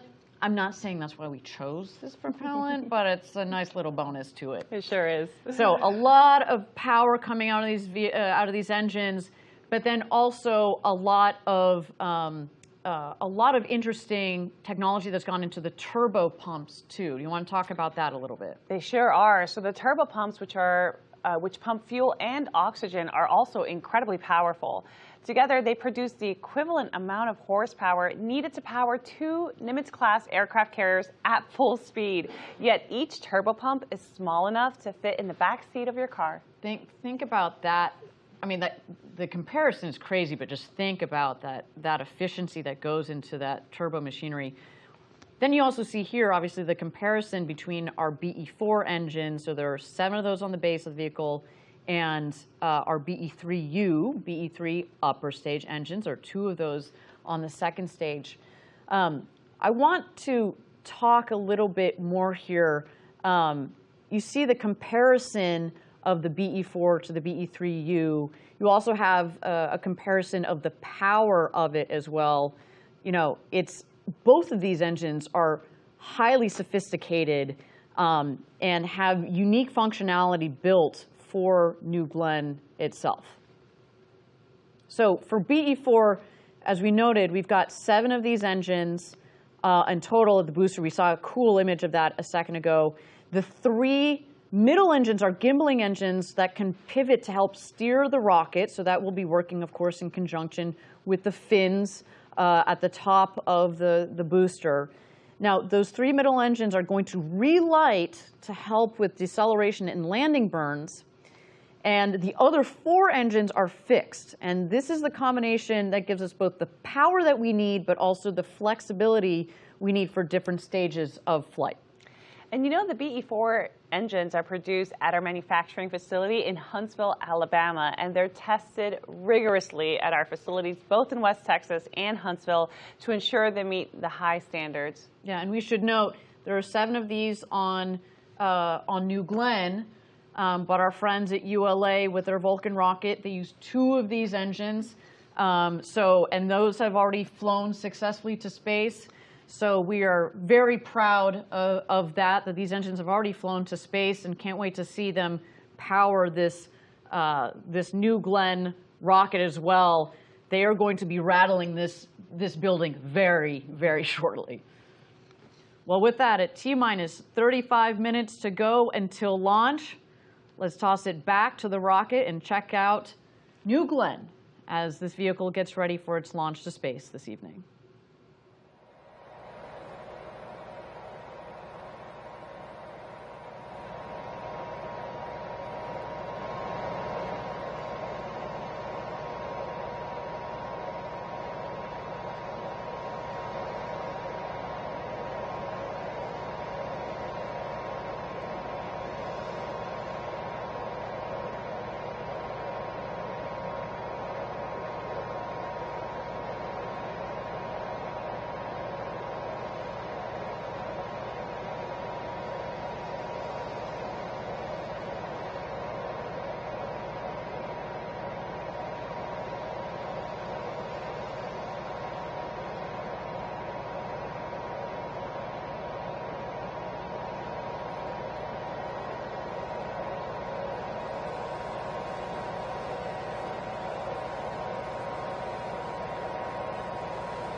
Thank you again, everybody, for joining us. We are at T-minus 25 minutes and 40 seconds to go until launch.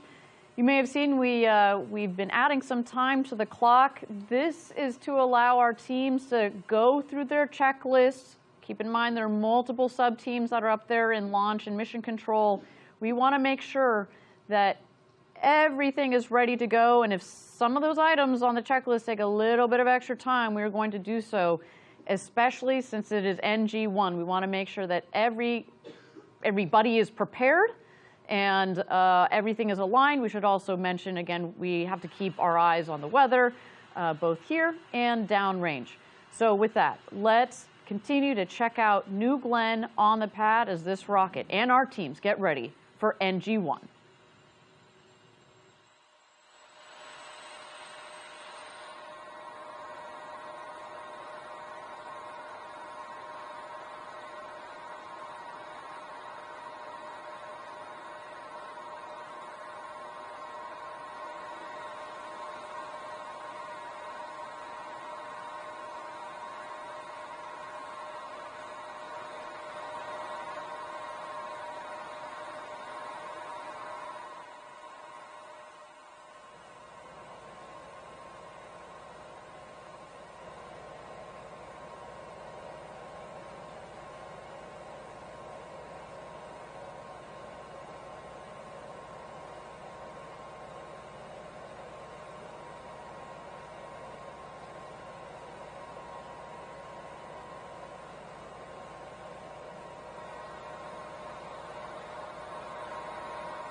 Thank you again, everybody, for joining us. We're at T-minus 23 minutes and 45 seconds to go till launch. With all this action going on upstairs at Launch and Mission Control, why don't we check in with our friend Maggie. Maggie, you got me? Loud and clear, Ariane. Right on. What are you? What's going on up there? What are you hearing about the status of our teams? Yep, things are busy. The team is continuing to work through a few anomalies before we can proceed into terminal count. So we've got the engineers looking at all that data. We've got the controllers working through workarounds. So something that I think people don't always think about is that we have an enormous amount of what we're doing here in pre-launch procedures that's, scripted, we can plan it. But when off-nominal things are happening, we've got a team of controllers who can manually operate these systems. So the team that we talked about in our last bit, they are actually going through and able to turn things on and off, put different pressure through different valves. They are working through everything they can to make sure that we have a chance to launch today. Fantastic. Yes, it's, we run through, when you talk about all the preparation for a launch, of course, we talk about, testing the rocket itself, but we also go through a lot of these simulations in terms of the operations with our team. And you test as much as you can, you go through as many rehearsals as possible, but sometimes day of, you gotta put that's why we got the really smart people in there so that they can work through whatever it is they're finding that might be a little bit off, and that's what our team is doing up there. Maggie, what Ariane, else? Sorry, go ahead. No, the team here has gotten some good practice. I think we all saw the hot fire that we recently successfully made it through. So that is, almost everything up until launch. Before that, we had a successful second stage hot fire. Those are those BE3U engines. And before that, we were doing tanking tests, mass simulators. We've done component testing, system testing. And a lot of the engineers that are working in this room are actually responsible engineers on the floor. So they've gotten their hands on this hardware. They know their systems. Excellent. Very good point. I think that I've always appreciated what we do here at Blue Origin. We tend to rotate our engineers. A lot of them, as you said, get to go down to the floor, see their hardware maybe that they've designed, talk to the men and women that are fabricating, but then also assembling the vehicle. They are very, very in tune, in touch with this vehicle. So if there are things for them to work, especially in these last minutes, we've got the right team to do it. Maggie, I want to thank you again for bringing us all the details. We've got a couple of minutes to go here. We got 20 minutes and 47 seconds to go until launch. Why don't we take a look at New Glenn as this rocket gets ready to go to space.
Thank you again, everybody, for joining us. We are T-minus 19 minutes to go until launch here, and while our teams are continuing to get aligned, why don't we take a moment to chat a little bit about this amazing building we are in, the factory at Rocket Park here in Florida. This is where it all comes together, where we bend the metal on New Glenn. I literally see people down there bending metal, pulling, putting the components together, testing, cleaning. But also, not only do we talk about, just all the intricate pieces and parts here, but to build a rocket like this, the sheer scale of the facility here, this factory, but also the other buildings around here are just mind-blowing. It really is quite impressive. So Rocket Park is essentially where we bring our rocket dreams to life. We're talking about state-of-the-art manufacturing and assembly areas designed to produce rockets efficiently and, of course, sustainably. This is where the stages of New Glenn come together. Yeah, exactly. And the folks here at Rocket Park are not just building rockets, they're really shaping the future of space travel. I should say, I've had the good fortune of being here for 10 years now, and I have seen this facility, the whole park, in addition to Launch Complex 36, come together, and it is just amazing. Like, really from the bottom up, and the ability to build the next generation rocket in the next generation rocket factory. Like, our team is given what they need to make just an incredible vehicle. Why don't we take a deeper look at the home of New Glenn, Rocket Park. Welcome to Blue Origin's Rocket Park in Florida, the home of New Glenn. This is where our orbital rocket is designed, built, integrated, launched, refurbished, and reflown, all within a 9-mile radius along Florida's Space Coast. Rocket Park is an active operations site for many Blue Origin activities, including manufacturing, integration and testing for New Glenn, and production of our Blue Moon lunar landers and future programs. Florida's Space Coast is 72 miles long and steeped in more than 6 decades of human spaceflight history. We stand on the shoulders of giants. New Glenn will help us build a road to space for the benefit of Earth. It's the foundation of everything we will accomplish. It will deliver cargo and crew to anywhere, including the moon, and help us establish a permanent lunar presence. It will enable us to harness the resources of space and launch all kinds of infrastructure to make space accessible, usable, and affordable for humans. The factory on Merritt Island is the centerpiece of Rocket Park. It's here where New Glenn is built and tested. The high bay is where New Glenn becomes real. Raw material enters at one end, and completed rocket stages roll out the other side.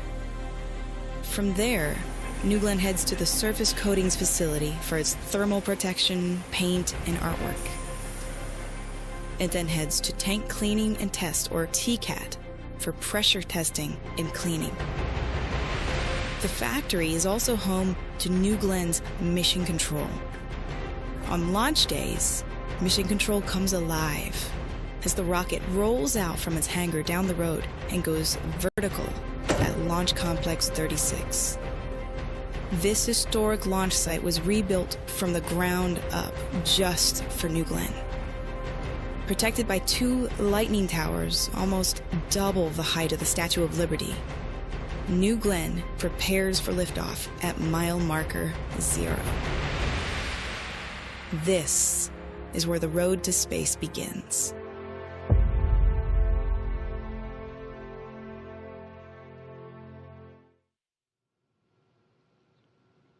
What a beautiful area Rocket Park is in. There's just so much history here on the Space Coast, and we are eager to write our own chapter with New Glenn.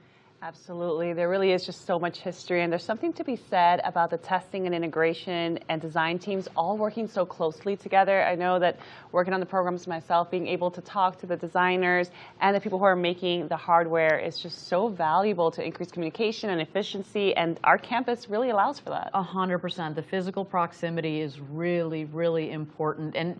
And it's not known, actually, but historically rockets have launched out of the Cape, but they haven't been built here. And so to be able to build our rocket here, do the integration here of the rocket, but then also obviously the payload with the rocket. And then when we get GS1, we get the booster back, we'll be doing all of the refurbishment here. That is so important, that co-location, to have that all come together. And, you know, I love that video because you see all the action. As I mentioned, you know, it's so funny. I was looking through photos earlier today, and I've got photos in the flame trench when they were just putting it up. You know, they were pouring concrete. You know, I remember being in this facility when there weren't doors on. It was just, you know, dirt on the ground. I remember we had no joke, we had a poll when they were clearing the land for this rocket park as to how many turtles we would find, because we have to relocate all of the turtles because there's incredible wildlife in this area.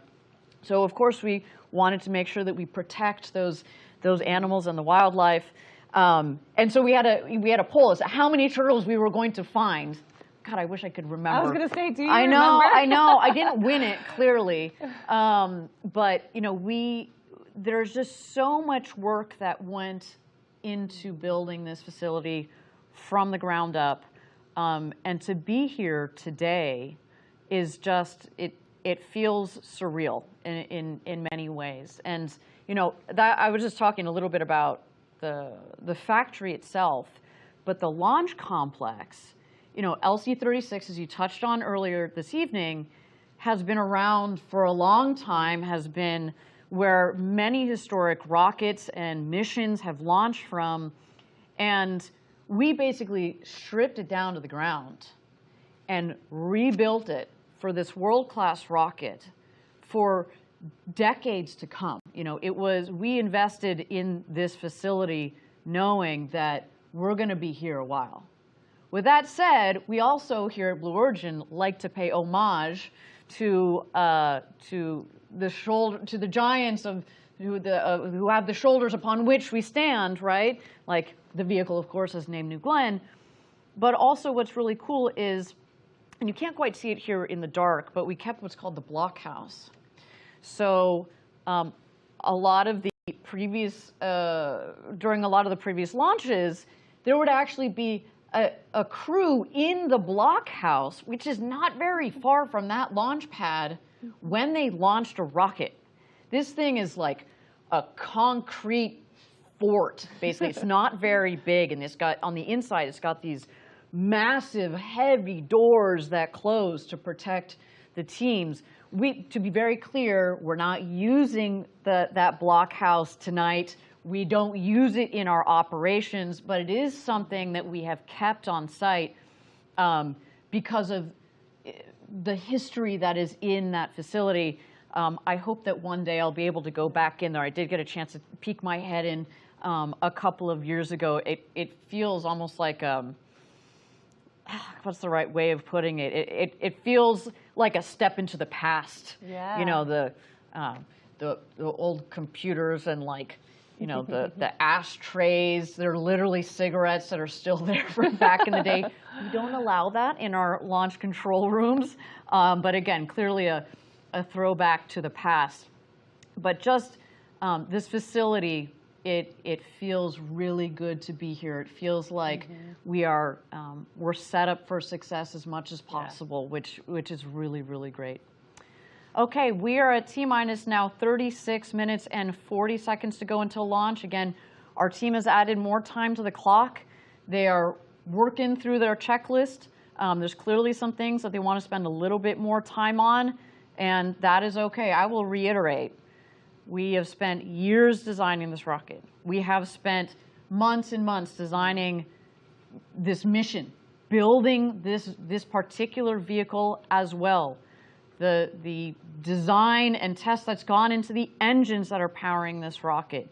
If we need a couple more minutes, especially on this first launch, that is okay with us. You know, we want to give our team the right time and the space that they need to, you know, to work on whatever they got going on up there. I also want to, you know, keep in mind, my understanding is that the weather continues to stay inbounds here at the Cape, as well as out at sea. But for the moment, we have decided to put more time on the clock, which means that we still have a chance, still have the opportunity to launch this evening. I should say, I was waiting for it. I know, it's pretty apropos because this vehicle says. So you're telling me there's a chance. That is the name of this booster. So yes, everything is, it's like it was meant to be for this vehicle. It really okay, is. With that, we are T-minus 35 minutes to go until launch. Let's continue to check out New Glenn on the pad as it continues to prepare for its launch to space this evening.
Welcome back, everybody. We're at T-minus 31 minutes and 30 seconds to go until launch.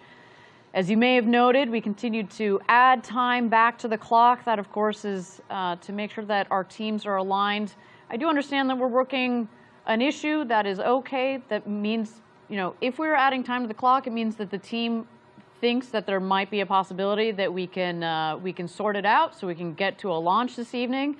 So we're going to give them the time that they need. Beautiful beautiful view of the vehicle on the pad there. From the outside, she sure looks ready to go, but of course, there's so much that goes into a complex vehicle like this. But since we do have some time, why don't we take a closer look at our vision and mission at Blue Origin? As we've said time and time again, we're building a road to space for the benefit of Earth. This vision isn't only about exploring space, it's about making life better here on Earth. Let's check it out a bit more about our vision. New Shepard is just the beginning. The first step. From the very start, it's only been about one thing: Earth. Earth, our Blue Origin. We've sent robotic probes all over the solar system, and it's full of wonders: gas giants, rocky moons. Earth is the best planet. It is not close.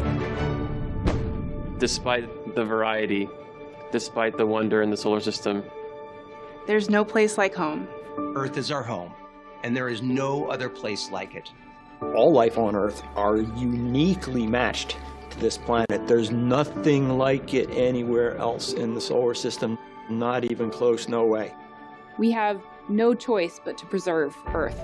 Preserve this planet, this one.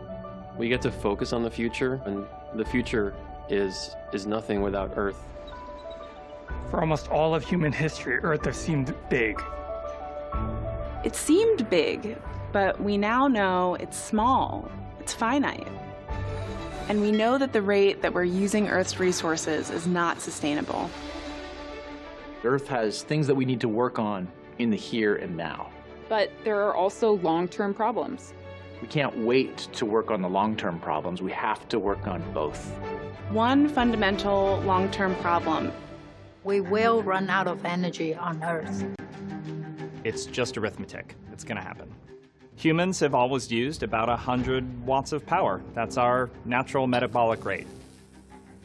But in our developed technological society, we use over 10,000 watts of power per person. Humans' use of energy is not actually a bad thing. We live in an era of dynamism and growth. There are so many good things that happen when we use energy. Think about technology, transportation, hospitals, data. As humans, we are at our best when we are inventing, when we are growing, when we are making progress. But humans are doubling our energy use every 25 years, and that's unsustainable. Today, you could cover all of humanity's energy needs by covering the state of Nevada in solar cells. But at that rate of growth, in 200 years, you'd have to cover the entire planet in solar cells. What can we do? Can we be more efficient? Yes, but we have been. Today's technology is more efficient in nearly every manner. We are gaining efficiency, and yet, when we gain more efficiency, what do? We use more energy. We have an ever-increasing demand for more energy. So what if we just use less? Well, that doesn't work either. Throttling energy use means slowing down progress. You stop living in a world of abundance, and you move to a world of scarcity and rationing. There has to be another way. There is another way. Space.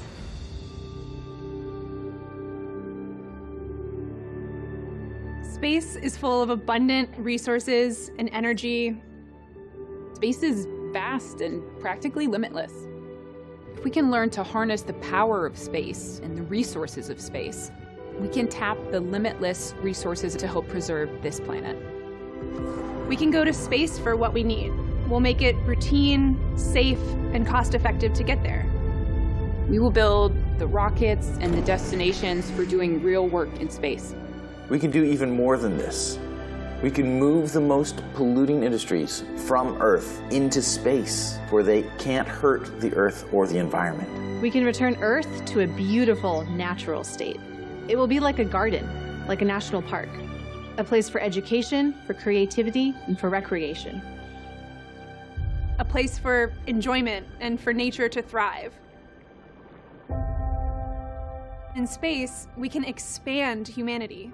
We don't want to leave Earth behind, but preserve it and expand humanity into space. We can have 1 trillion humans in the solar system, which means we'd have 1,000 Mozarts and 1,000 Einsteins. This would be an incredible civilization. Humanity will grow and progress and use energy for good. Humanity can expand into the solar system by building destinations close to Earth, close to our home planet. New places, places we haven't even dreamed of yet. Places that feel like home, places where great work can be done using the resources of space. An expanse that is meant for everyone, all kinds of people.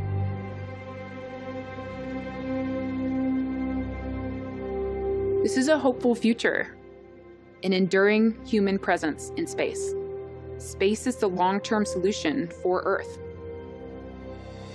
We are building a critical part of the infrastructure that's going to allow others to unlock the road to space so that future generations can unleash their creativity.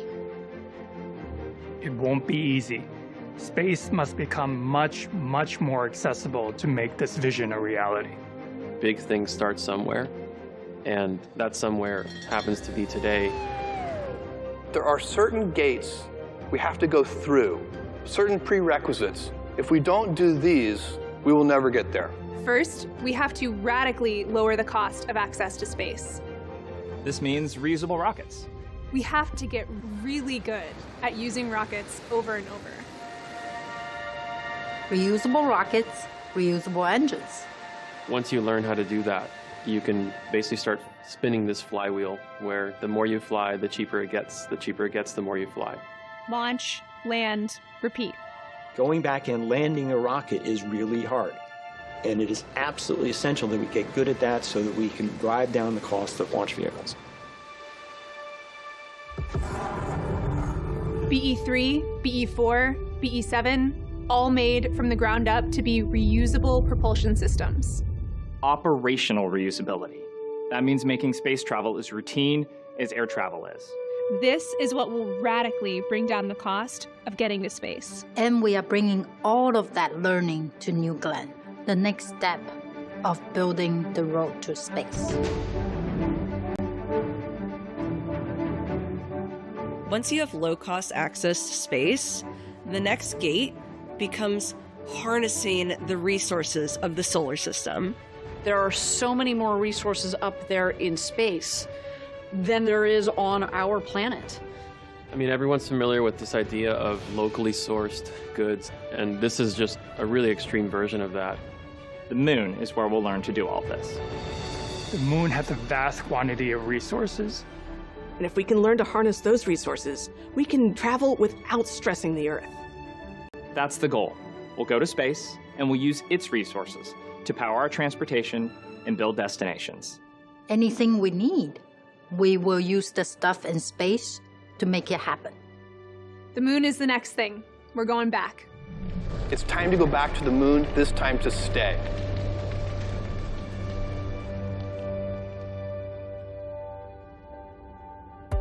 Make no mistake about this. This is not going to get done by any one generation. One of the things that we have to do is inspire those future generations. This vision of millions of people living and working in space for the benefit of Earth is a very, very long-term vision. It's gonna take generations. We have to make sure that what we're doing today is setting up the next generation. It's going to take all kinds of people. Engineers, entrepreneurs, architects, artists, you, your children, your grandchildren. This is kind of humanity's cathedral. You know, cathedrals took multiple generations of artisans and craftsmen and masons to build. And there was never the expectation that one person would design and fully execute the vision.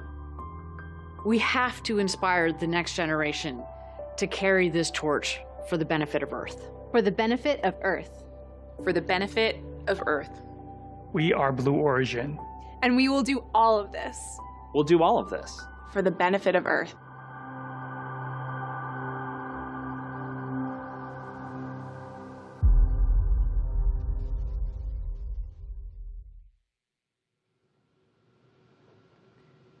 such an inspiring message. You know, actually our very name, Blue Origin, means Earth, right? So, you know, when our future generations are out there looking back, they will look back at their blue origin, at Earth, right? And so we really need to protect this planet. The other reason why I love our name, Blue Origin, is it means Earth. It means all of us. We are building these really cool, you know, pieces of space technology, not only just for one country, not only for one hemisphere, it really is for the entire world. And that's why, you know, I love that that our company has this bigger, broader vision.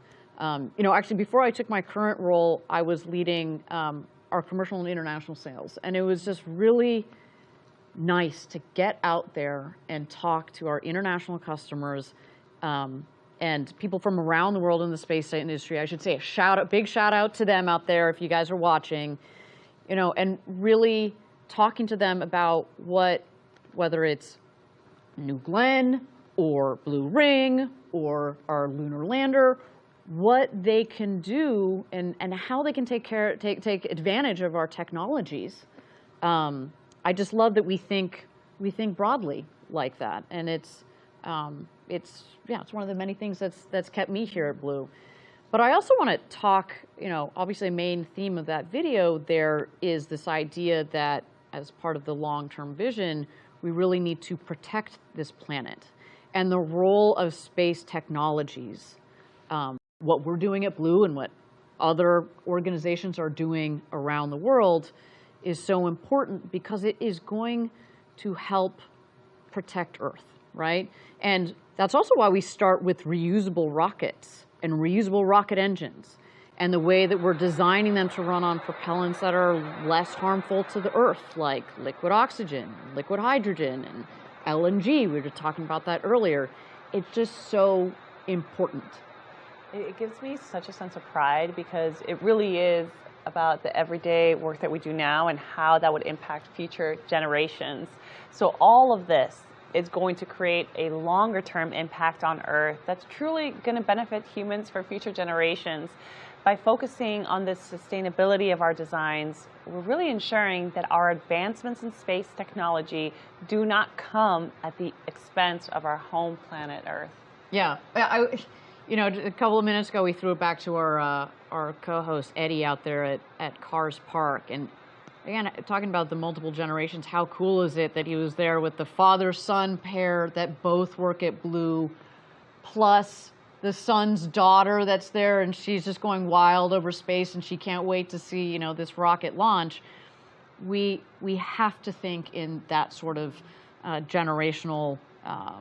That generational time scale, right? There was also, you know, our teammate that's up in launch control, whose grandfather worked, you know, on Apollo, and here she is, you can see she's pregnant in the photo. Like, who knows what her child is going to end up doing? And hopefully, what we're doing here at Blue is going to benefit, again, these next generations. We're building the road to space with these first initial steps tonight. You know, New Glenn. We're also talking about Blue Ring. Blue Ring is one of the first building blocks of the infrastructure that's up there in space, right? It's not just about the transportation, which is crucial, don't get me wrong, but then once we're up there, you know, we're going to need to support others, you know, in this case, you know, our customers, but also ourselves, when I say ourselves, Blue Origin and some of the missions we're doing, as we build our capabilities out there. By definition, space is infinite. And so if we can take advantage of that, and if we can put things up there that will help us take advantage of that, I mean, for the benefit of Earth. For the benefit of Earth, the future is bright. Okay, with that, we are T-minus 16 minutes and 40 seconds to go until launch. Our teams continue to get aligned. They're working on a couple of issues. This is our first launch. They need that extra time. We're going to give it to them because otherwise speaking, this team is ready to rock and roll, and that rocket there looks chilled in and ready to go to space. So with that, let's continue to check out New Glenn on the pad, ready for NG-1.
It's beginning to look like we're moving a launch.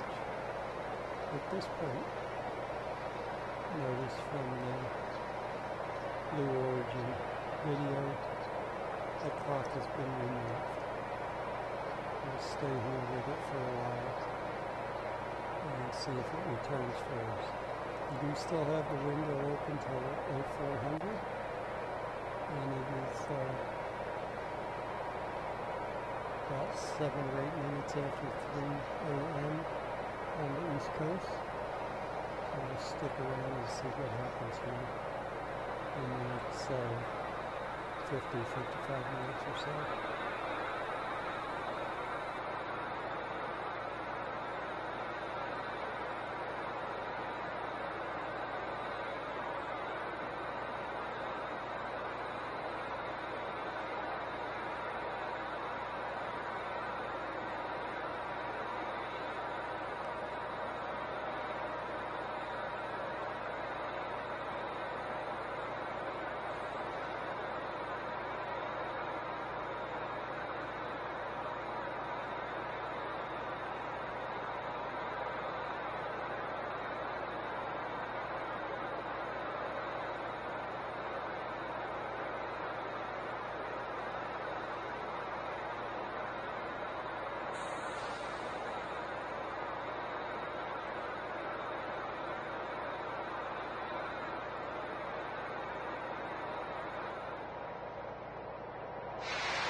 Okay, we've just been getting an update from Mission Control. We are standing down today's launch attempt to troubleshoot a vehicle subsystem issue that will take us beyond our launch window. We are reviewing opportunities for our next launch attempt. So we've scrubbed today's NG-1 mission to give the team more time to work that issue, and we're reviewing what other things that we might need to get done in that period.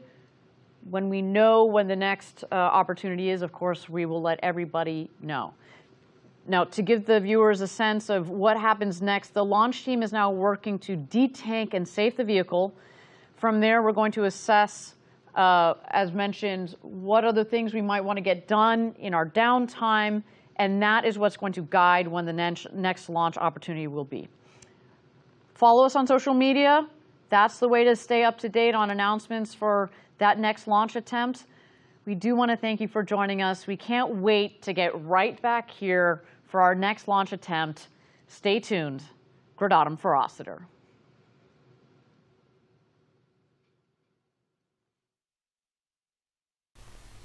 Well, there you have it, folks. Blue Origin is standing down due to some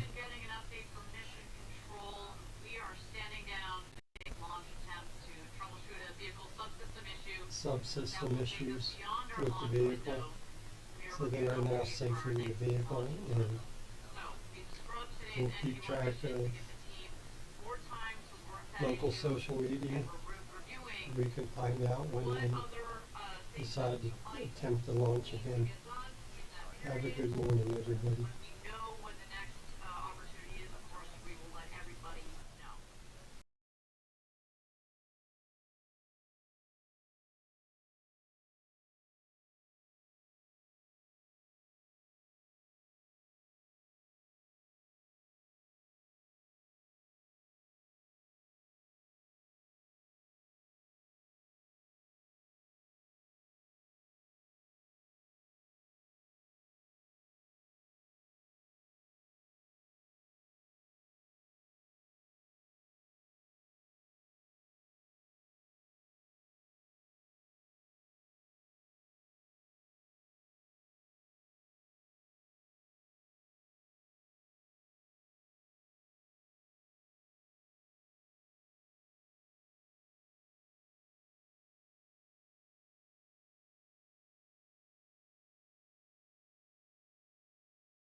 And there you have it.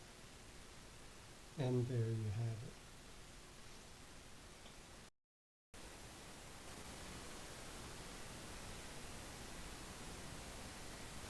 And there you have it.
Check 1, 2. Let's remove that. And there we go. Let's go. I don't want the mic to be the mic. I want the mic to be my headset.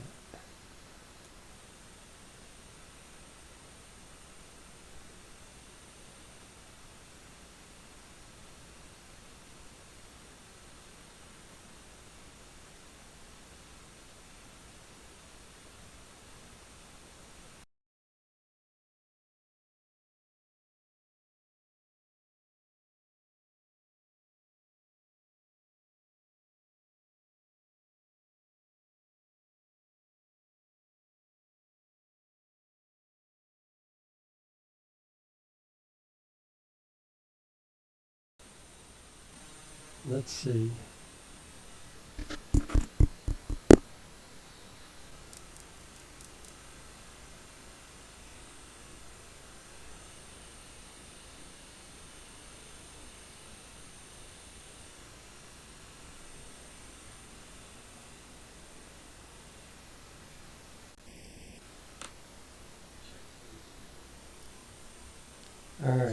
So here we go.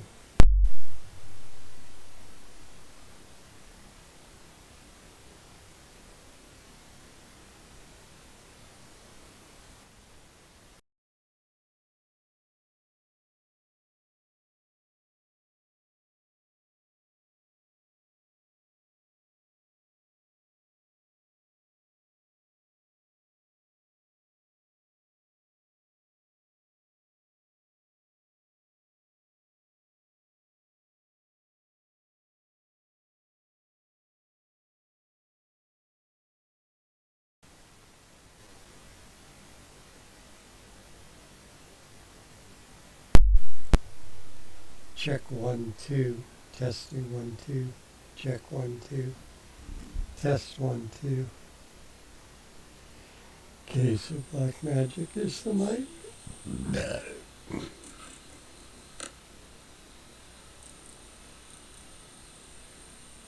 Headset. Testing 1, 2. 1, 2. 1, 2.